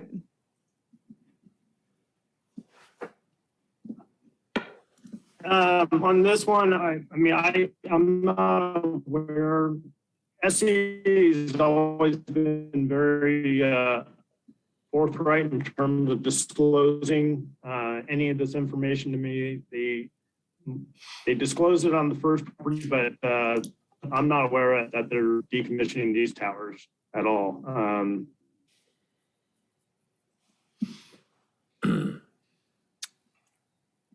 Do we have any public comment on? I'm trying to get my mic to work. I'm so sorry. So there's no attendees on Zoom. We have no e-comments for J2. And I don't believe, we don't have anyone from the public or any speaker cards here in attendance. So our member of the public doesn't have a comment on J2? Okay. So any other questions from the commissioners or comments from the commissioners? Anyone care to have a motion on this? Yeah, I'll make a motion to close the public hearing. I'll second it. All those in favor, say aye. Aye. Anybody against? Aye. Oh, you're against, okay. So we have one vote, Commissioner Boswell against closing the public hearing. And the rest of us have voted to close the public hearing. So the public hearing's closed. Do we have a motion for an approval of this resolution, J2. J2, as recommended by staff? I would like to put a motion forward to go with the recommendation of staff on J2. And I'm not sure that we need the condition as put forth in the J2 Are you regarding the coming down of, because I don't think they're coming down. I think we've determined that. How do we know? Well, I just think that we have to go with what we know best today, which is that they're not coming down. I mean, it would be great if they were, but they're not the ones that we know are probably coming down on, Anita. But they could come down, those power lines are used, those towers are to hold up power lines that transmit power. If for some reason they're no longer performing that function, we want the towers removed. And we want to incentivize that by making sure that SEC does not have an income stream from the cell business to keep those towers up when they're no longer needed for their original intended purpose. And then the cell companies can put up their own pole and move their equipment. If SEC never does underground those power lines or do something else with them, making the towers obsolete, then it's no harm to anybody. But should those towers no longer be needed for power transmission, we should have a provision that requires the equipment to be removed so that SEC will have one less reason to leave them to become blight on our skyline. Commissioner Barrett and then Commissioner Lamb. Well, I think what Commissioner Boswell is saying is very much resonating with me. It seems like the same rationale would apply here as we applied in J1 for the reasons we've discussed. So leave the condition in there. put forth by staff, I think so, Okay. yeah. This condition or the other condition? this condition. The condition that we have, that's what we're discussing, is the condition that we apply to J1, apply to J2 as well for the reasons that Okay, but we've Commissioner Boswell. continued J1, of course, because we're looking for a response and some documents and stuff. Right, so the same process that we're following for J1, Okay. I feel like it should apply to J2 for the So, reasons that. okay, so that's a counter, that's a different, it's different than what Commissioner Hazeltine has put forward. I think so, different but consistent with what Commissioner Boswell is articulating. Right, so you're proposing a continuation of the hearing then. Commissioner Lynn, So I think we have one motion, right, right? sounds like we have two, actually. That's what I'm going to suggest, is I believe we have a second motion. Yeah, Is that correct? yes, well, that's what it sounds like, right? You're, So it would, so procedurally, how does this, how do we proceed? I will withdraw my first motion. well, that makes things easier. Yeah? Can you do that? Commissioner Can. Inslee's going to reassert it, though. You can, but I'll make the same motion then. I just don't have the same concerns here because the power plant we know is shutting down in a matter of single-digit years. Right. And I do agree with Chair Gaddis's point that we don't want to incentivize them leaving up those towers, which I don't think they will. But again, my favorite condition is one that's never used. And I'm very pro conditions, but in this case, it's just not necessary. So let me respond to that by Sorry. saying, I don't mean to laugh at this. I'm hearing laughter in the background. Anyway, so if Commissioner Hazeltine, have you withdrawn your motion? Okay, well, okay, let me ask one question of these guys. You just want more information. You want the electric company to just say along, for J2, those towers are never coming down in the foreseeable future. That's the information that you need to, why would you put the word foreseeable in that sentence? well, I mean, we all know that eventually, I Yeah, would think that eventually they eventually the will come electric down. company would kind of get modern and we wouldn't have a bunch of massive towers. And yet, they'll still want to leave, there's a potential of them leaving those towers up to blight our skyline Oh, I just don't because they think have so. income. If they never take them down, there's no harm to anyone. But if they do, we're protected. So who had There's their a lot of hand up? reasons why they might there's a lot of reasons why they might not need those towers. One of which, the obvious one, is there's a big push to underground this stuff. Okay, then I'm going to keep my original motion, Okay. but instead I'm going to keep the condition 11 in here in the J2 as put forth by staff. Okay, so you have a proposal, and does she have a second, Oh, second. I second the motion. the motion? Okay. And I'll second Scott's motion. Okay. So at this point, we take a vote on each one? Well, you can only have one motion. We sort of have Well, competing you motions have to, going. you have to conclude one or Okay. amend it, and then Okay. you can do a Okay, second so motion. the first motion was, Point of order. okay, You can have two motions. The second one is a substitute motion. You vote on it first. Right. If it goes down, then you vote on the original motion. That's Well, fine. Okay. yeah, but you have to, Substitute motion. of course, Yeah. but you have to vote on one of them. You can't, Yeah, the substitute first.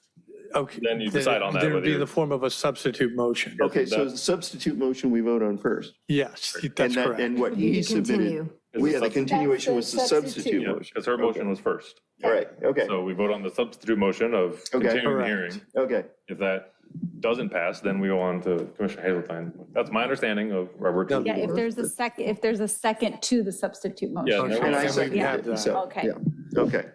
Okay, so let's take a roll call vote on the substitute motion, which is to continue the hearing.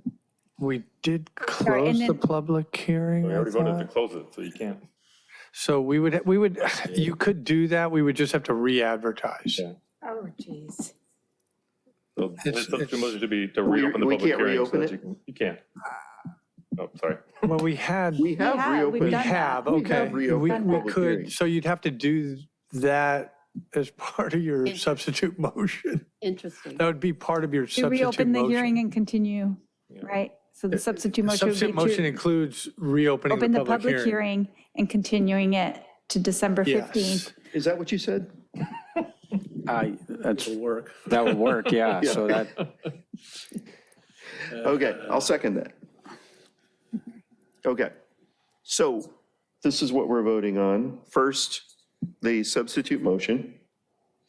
And can we do a roll call vote on it? Commissioner Lamb, No.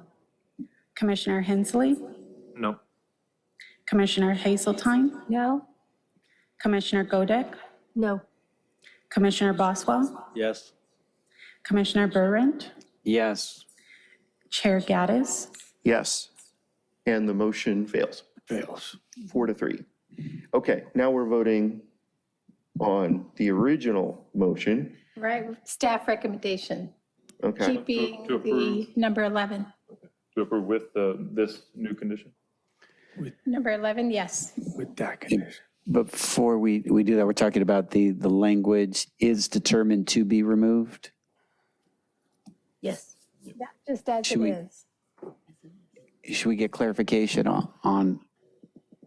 should we clarify that a little further? Determined to be removed, or is that clear as to its meaning to? In the event that the subject I could is, try to bust through that you could because I'm take determined. determined No, it is, is yeah. to be removed. I'm not a big fan of We had language. determined in there. I don't think we need determined in there. No? No, I Okay. think it's just is going to be, is to be removed. Oh. I mean, I think that's Uh-oh. just grammar, I don't know. Without the condition. Oh, just do without the condition altogether? Approve the resolution that's in the agenda packet. That does not have Because without number 11, that, without number 11. because we know those aren't coming down. I do not have the same concerns on J2 that I had on J1, where we know they're being end of life very soon. Yeah, but I don't think there's anything wrong with having that in there. I don't think it distracts from J2 if it is in there. No, but it's. Is it unnecessary? It's unnecessary, it's a precedent, so unnecessary, then yeah. you have to have it in everyone. then, Okay, like, it's just- okay. If it's needed, I'm for it, but in this What do you case, think? Well, the applicant was okay with it. That's usually where, we'll pose it as staff. And if they're in agreement, it doesn't seem to be a run afoul in any way. Because without the tower, they can't have their Yeah, but I mean, equipment they take down the there. tower, the equipment comes down because Right. it can't hang in the air by Just itself, by right? the law of physics. I don't really have a problem just leaving it in there as it is. You okay with that? all other things opposed, yeah, that's better than Continue. not. And Sean, what was the language you had crafted earlier, the revision to this, where in the event that the subject SCA transmission tower is no longer carrying electricity? Yeah, I've got that on the other one. Oh, no, I think I took it away. Yeah, you did. The applicant wasn't okay with it. Is no longer, Transmitting electricity? yeah, I can't remember the exact language, unfortunately. No longer That is longer not used. gonna providing happen. power or something. No longer used to transmit power, I believe was the language, right? In general, yeah. Yes. Okay. Can The you, only thing is, it seems a little bit, so let's say we have 24 of these guys, right? We've got 12 on Anita and we have another 12, or who knows, we may have more, we may have less. It really doesn't seem quite right to all of a sudden just decide that these guys have to have this condition where all 23 of the others do not. I mean, doesn't that seem a little bit crazy? I mean, in my opinion. Not crazy, but you see, it's kind of like that, maybe that ship already sold, so sell. If nobody else has a comment, just Yeah. as a response, I mean, the tower is there. How tall are these things right now? I want to say they're 150 some. Okay, so it's a 150-foot tower in a Right? neighborhood. Oh, I wish they would go, right? Yeah, and so, I mean, we only have power to deal with what we're dealing with. Obviously, decisions were made in the past. Right. A lot of decisions. Right. But now we're in the point of making a decision on something. and it's a 150-foot tower that if it's not being used to transmit electricity, and, you know, should it maybe not be there, I guess is really the point of this. So anyway, just to clarify the intent. It's your motion. It is your motion. Put the language You back up. open up, that okay, we're- but can we just actually, the applicant was not feeling comfortable, not that it matters what, you know, I'm not saying that it matters if they're comfortable or not, but it doesn't. So we would just add the no longer transmitting electricity to this again, but we had a problem with J1, so why would we go continue it through again. Yeah, We had a problem with J1, why would we go through it again with J2? it would be, I think it would be a problem for the applicant again if we added that. We would have to continue this, and he would have to go back to SE and say, would you guys be okay with this language? That's fine. Yeah. Commissioner Lamb? I'd like to validate your first motion and just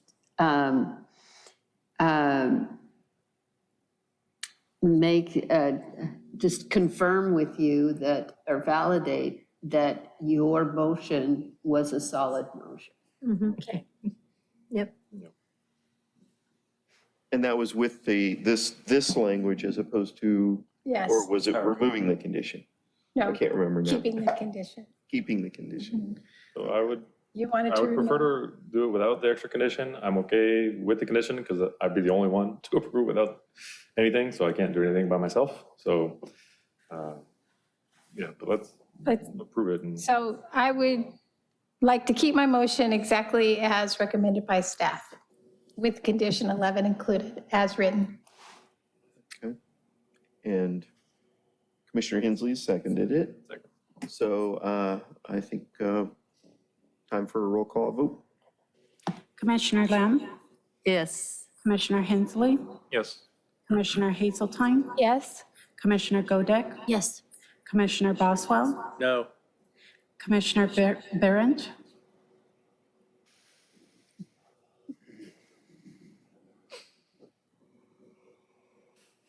Is it the language we're looking at here or prior Yes. language? Yes.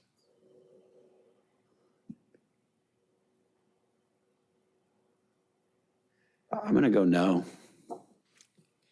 Chair Gaddis, No. And so the motion carries. And so with that, on J2, we can close public hearing, right? I already closed it. That was, Well, anyway, so we can move on from that.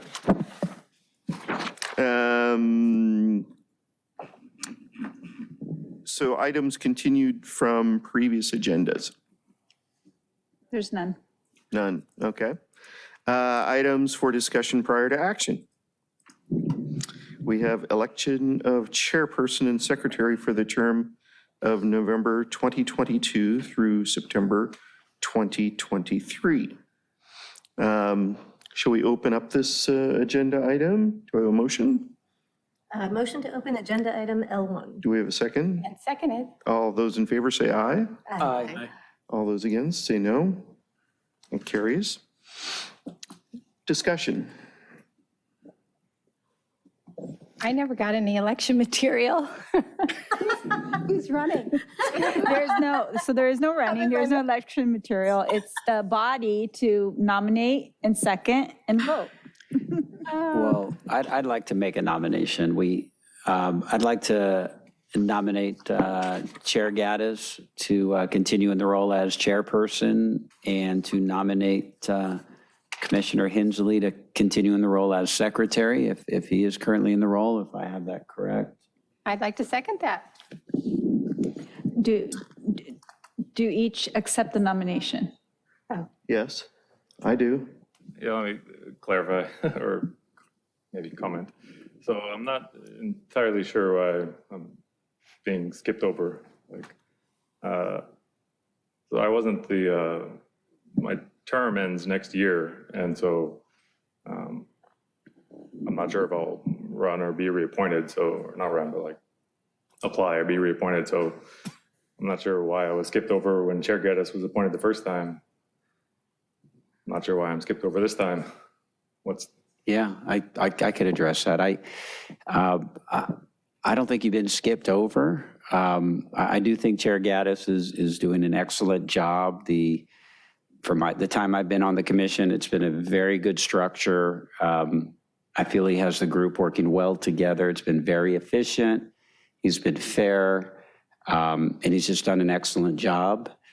And I also think you've done an excellent job, Commissioner Hensley, in your role as secretary, and really supporting the entire commission with your depth of knowledge, institutional knowledge of the rules and procedures. And I think you've been a huge asset. So I don't think you should feel that you're being skipped over. In my perception, you're not. And that's sort of my rationale for the nomination. So if I may, last time around, I had nominated you. I think you would make an excellent chair. And I do like the tradition of having the longest serving member serve in that role, which is why I opposed your nomination the first time. I mean, I do think you've been doing a great job. I wouldn't mind seeing you get the chance. But yeah, I don't know. Yeah, this is the first time we get to talk about it, not over Zoom, so Right. it's an odd conversation to have, so. It's a little awkward. Yeah. So, But yeah, no, it's a good conversation to have, absolutely. And Chair Gaddis, yeah, again, I was just surprised when you were nominated after being on the commission. Again, not that you've done a great job, and normally these are at least in the last two chairs, they've been 2-year terms, where everything before that was 1 year at a time, just how this commission ran. So I generally like 2 years because it brings more consistency, but again, I may not be here beyond that, so. Yeah.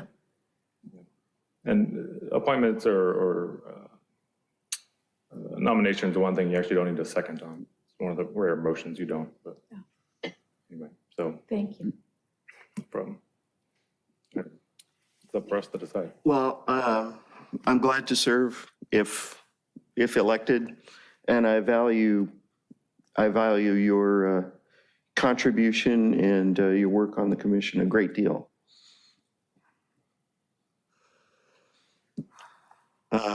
So there's been a motion, and the motion was nominating me as chairman and Matt as secretary, I believe. And I guess we should take a roll call vote. Do each accept, then I'm not sure if I've heard that Commissioner Hensley has accepted the nomination. No, if someone else can do it, I'm not interested. Okay. Okay. So then if Commissioner Barrett would give another, I guess, not, or if anyone else has another nomination for the position of secretary. I'll nominate Commissioner Godek as the second longest serving commissioner As secretary? as secretary.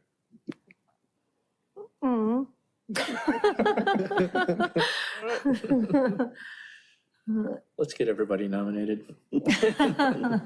Okay. Will you accept? Yes. Thank you for your service. Okay. So is there a second to Commissioner Barrett's nomination of Chair Gaddis? Or Commissioner Gaddis as chair? You said we don't. Point of order, you actually don't need a second for chair nominations. I'm sorry? You actually don't need a second for chair Oh, nominations. okay. I thought we did. One of the few motions you don't. Okay. Again, someone can check my Robert's Rules of Order and that. Roll call vote? Roll call vote. Commissioner Lamb? Sorry, what are we voting on? Can I get confirmation? Oh, so voting on the nomination of Rob Gaddis as chair, and then Gwen Godek as secretary. Okay. I think Commissioner Godek did you nominate? Never mind, that's the motion, Commissioner Gaddis? That is the motion, yes. I mean, can we put it to a vote to see if Commissioner Hensley would have the votes to become chair? I think that would be a second that would be a substitute motion, right? If that's the motion you're making. I mean, I'll put it out there, yeah. Yeah, it would be, but he didn't accept, right? I'll accept that. He'll accept, I'll make them vote me down. okay. Okay, so this would be for Commissioner Hensley as chair, correct? So that would be the roll call vote, this roll call vote. Okay, so this roll And call then if vote, that fails, then it's Commissioner Commissioner Barrett's motion. okay, okay. No, so we'll do a roll call vote on Commissioner Hensley as chair. And not the secretary? Right. Not the secretary. Not for secretary. I mean, we probably should do these votes separately, right? Yes. Yeah, okay, so we'll do first to vote, Commissioner Hensley as chair. We'll take a roll call vote on that and see where we end up. And then after all is done with chair, then we'll, there's been a nomination of Commissioner Godek as secretary, and then we'll take a vote on that. Commissioner Lamb, No. Commissioner Hensley, Yes. Commissioner Hazeltine, No. Commissioner Godek, Yes. Commissioner Boswell, No. Commissioner Barron, No. Chair Gaddis. No. Okay, so the motion fails. So then the next is the motion for Rob Gaddis as chair. We'll do a roll call vote. Commissioner Lamb, Yes. Commissioner Hensley, No. Commissioner Hazeltine, Yes. Commissioner Godek, Yes. Commissioner Boswell, Yes. Commissioner Barron, Yes. Chair Gaddis. Yes, Motion passes. You vote for yourself? Okay. I and did then, vote for myself. Can you? Sorry, Rob, nothing personal. I do think you're doing a great job. Don't. Same. I don't take it, I think you're doing a great job too. It's like, I like this commission. To me, it feels like it's working well, and it's, mutual respect and cooperation, and I just hope we can hold it together. That's all. Now, Were there any other nominations for secretary? well, there was one for Matt, he turned it down. There's Right. one for Gwen, she's accepted it. She's Are there any accepted it. other nominations? Are there any for other secretary? nominations?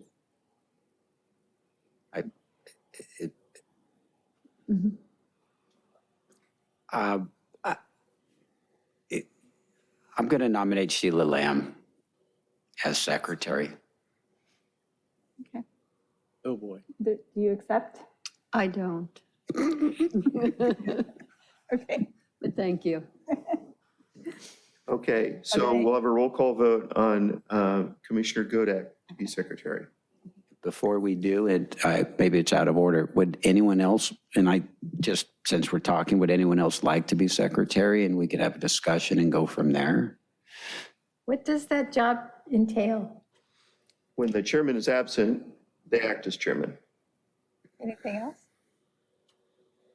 They Pretty get, much it. they get coffee for everyone. And you don't want that? So yeah, since I we're, would like to renominate Commissioner Hensley for the position of secretary on account of the value of his experience on this commission. And he is clearly the wonkiest person on the board as far as the detailed rules of how this works. Yeah. I think that knowledge base should not be given up.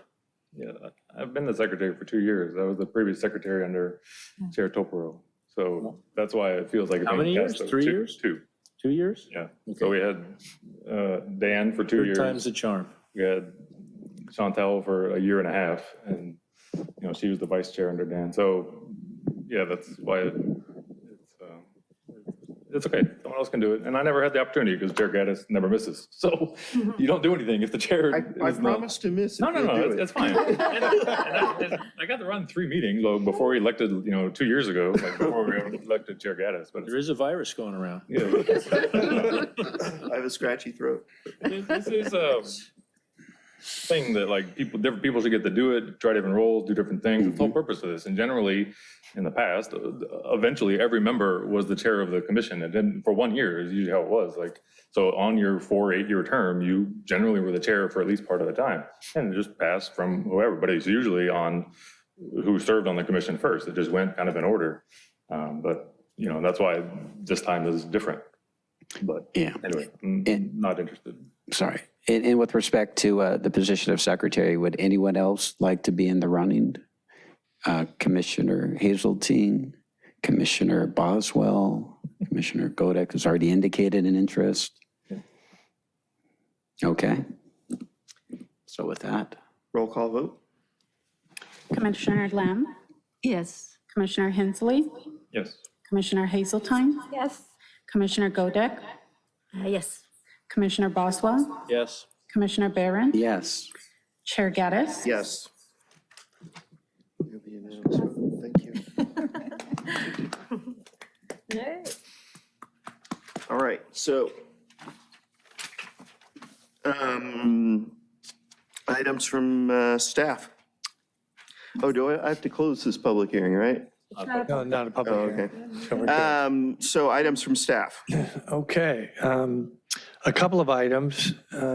One, who is this person sitting in the audience? She is our new planning technician, Oh, excellent. Latrice Williams. Latrice Williams. Welcome. We're Now you're very, regretting very it, aren't happy. you? What is your name? What is Latrice Williams. Latrice Williams? Well, welcome aboard. And you did have an opinion.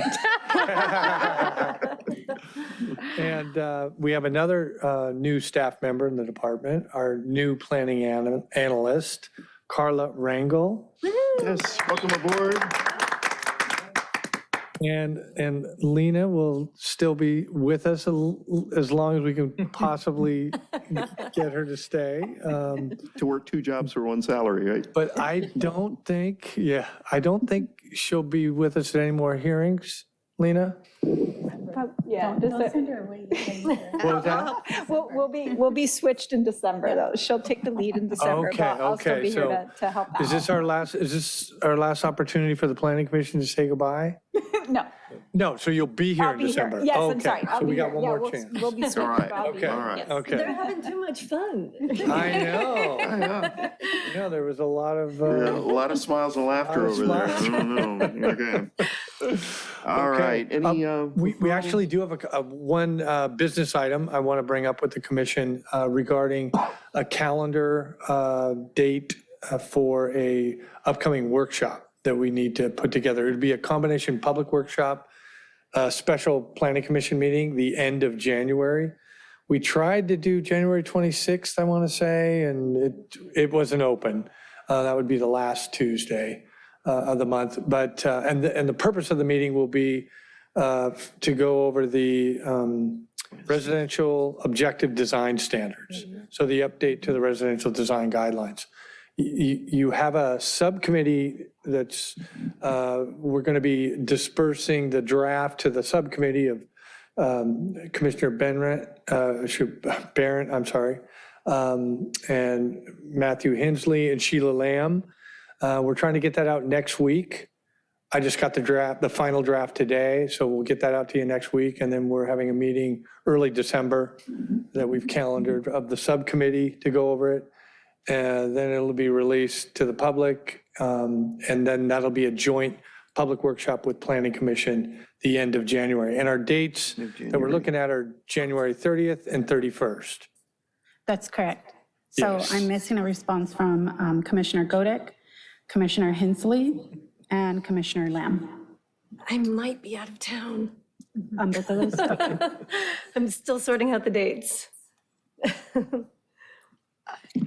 Well, do we have them both locked down? I mean, as of right now, they're both available. I do know that somebody mentioned, one of the commissioners mentioned they were only available on the 30th, and somebody else mentioned they were only available on the 31st. Of course. So who gets priority here? was I the one who said the 31st? Yes. I mean, I can move my 30th. Okay, I think 30th would work best for the other Okay, commissioner. yeah, let me know and I'll go ahead and move what I have scheduled on the 30th. Let's work with 30th. 30th? Okay. So it looks like the 30th then? And then Commissioner Hensley? I need to double check my work schedule. Okay. So I'll have to get back to you. But I mean, I could do either day. 31st is better, but I Okay. can do that. I can move what I have on the 30th. Okay, so I guess we'll need to know pretty quick because we want to advertise. We want to, we have to lock it in. There's a lot of meetings in the city of Redondo Beach. What day of the week is the 30th? Monday. That's a Monday, okay. Oh, wait, apparently I'm okay. What happened? Looks like I'm good. Question? Yeah. For December, we now have the appeal, we have exclusionary housing, and we have, it's a preparation for exclusionary housing, right? And then we have a CUP for the new restaurant on Artesia. That's the one that I'm aware of. What was you were saying inclusionary housing? Yeah, there was something in your Introduction. email, Maybe? something in your email about a preparation for that. I know, it was the one you Is forwarded. that was the Yes, email yeah, Brandy but I- sent out to the I think, commission? but I don't believe it's for December, though. I don't. Not for December. There was a couple of emails, so I might be confusing them. Right, I think, So- I think Brandy wanted to send the information out ahead of time, but I don't believe it'll be ready for December. Oh, okay, okay. So that's great. That's great. Then The restaurant on Artesia is definitely going to happen. There might be a lot line adjustment, but we're going to probably try to move that, and then we would have these continued items. I don't Okay. think anything The else. letter from Brandy said initial discussion on inclusionary housing ordinance referral to planning commission from city council. So it's an introduction. Yeah, it says we will start the discussion on the inclusionary housing ordinance at our December meeting. So then she might be bringing like just yes, a discussion item to introduce it to you, but not necessarily then the public hearing yet, because it'll be a public hearing eventually, yeah, because it is so- a recommended ordinance or a draft ordinance. So she may be doing like a presentation from staff as a discussion item to take questions. Yeah, so we can probably keep that fairly structured, Yeah, okay. knowing it's going to come back, to the commission for, a real review or a more in-depth review when it gets to that process. It'll require a zoning ordinance amendment, and there'll be, a lot of meat on that one. Yes. So I think she wants to just get that ball rolling, but we can do that pretty structured. So Yeah, I but it think- won't be the public, because that's how I was thinking, I was like, no, there's no way Yes. we're having the public hearing on the ordinance. But, Yeah, no. okay, yeah. Okay, that's it from staff. That's it from staff. All right. Do I have a motion to adjourn, or did you have something else, Sheila? Motion to adjourn? Second. All those in favor, say aye. Aye. All those against, say no. It's unanimous. Thank you very, very much.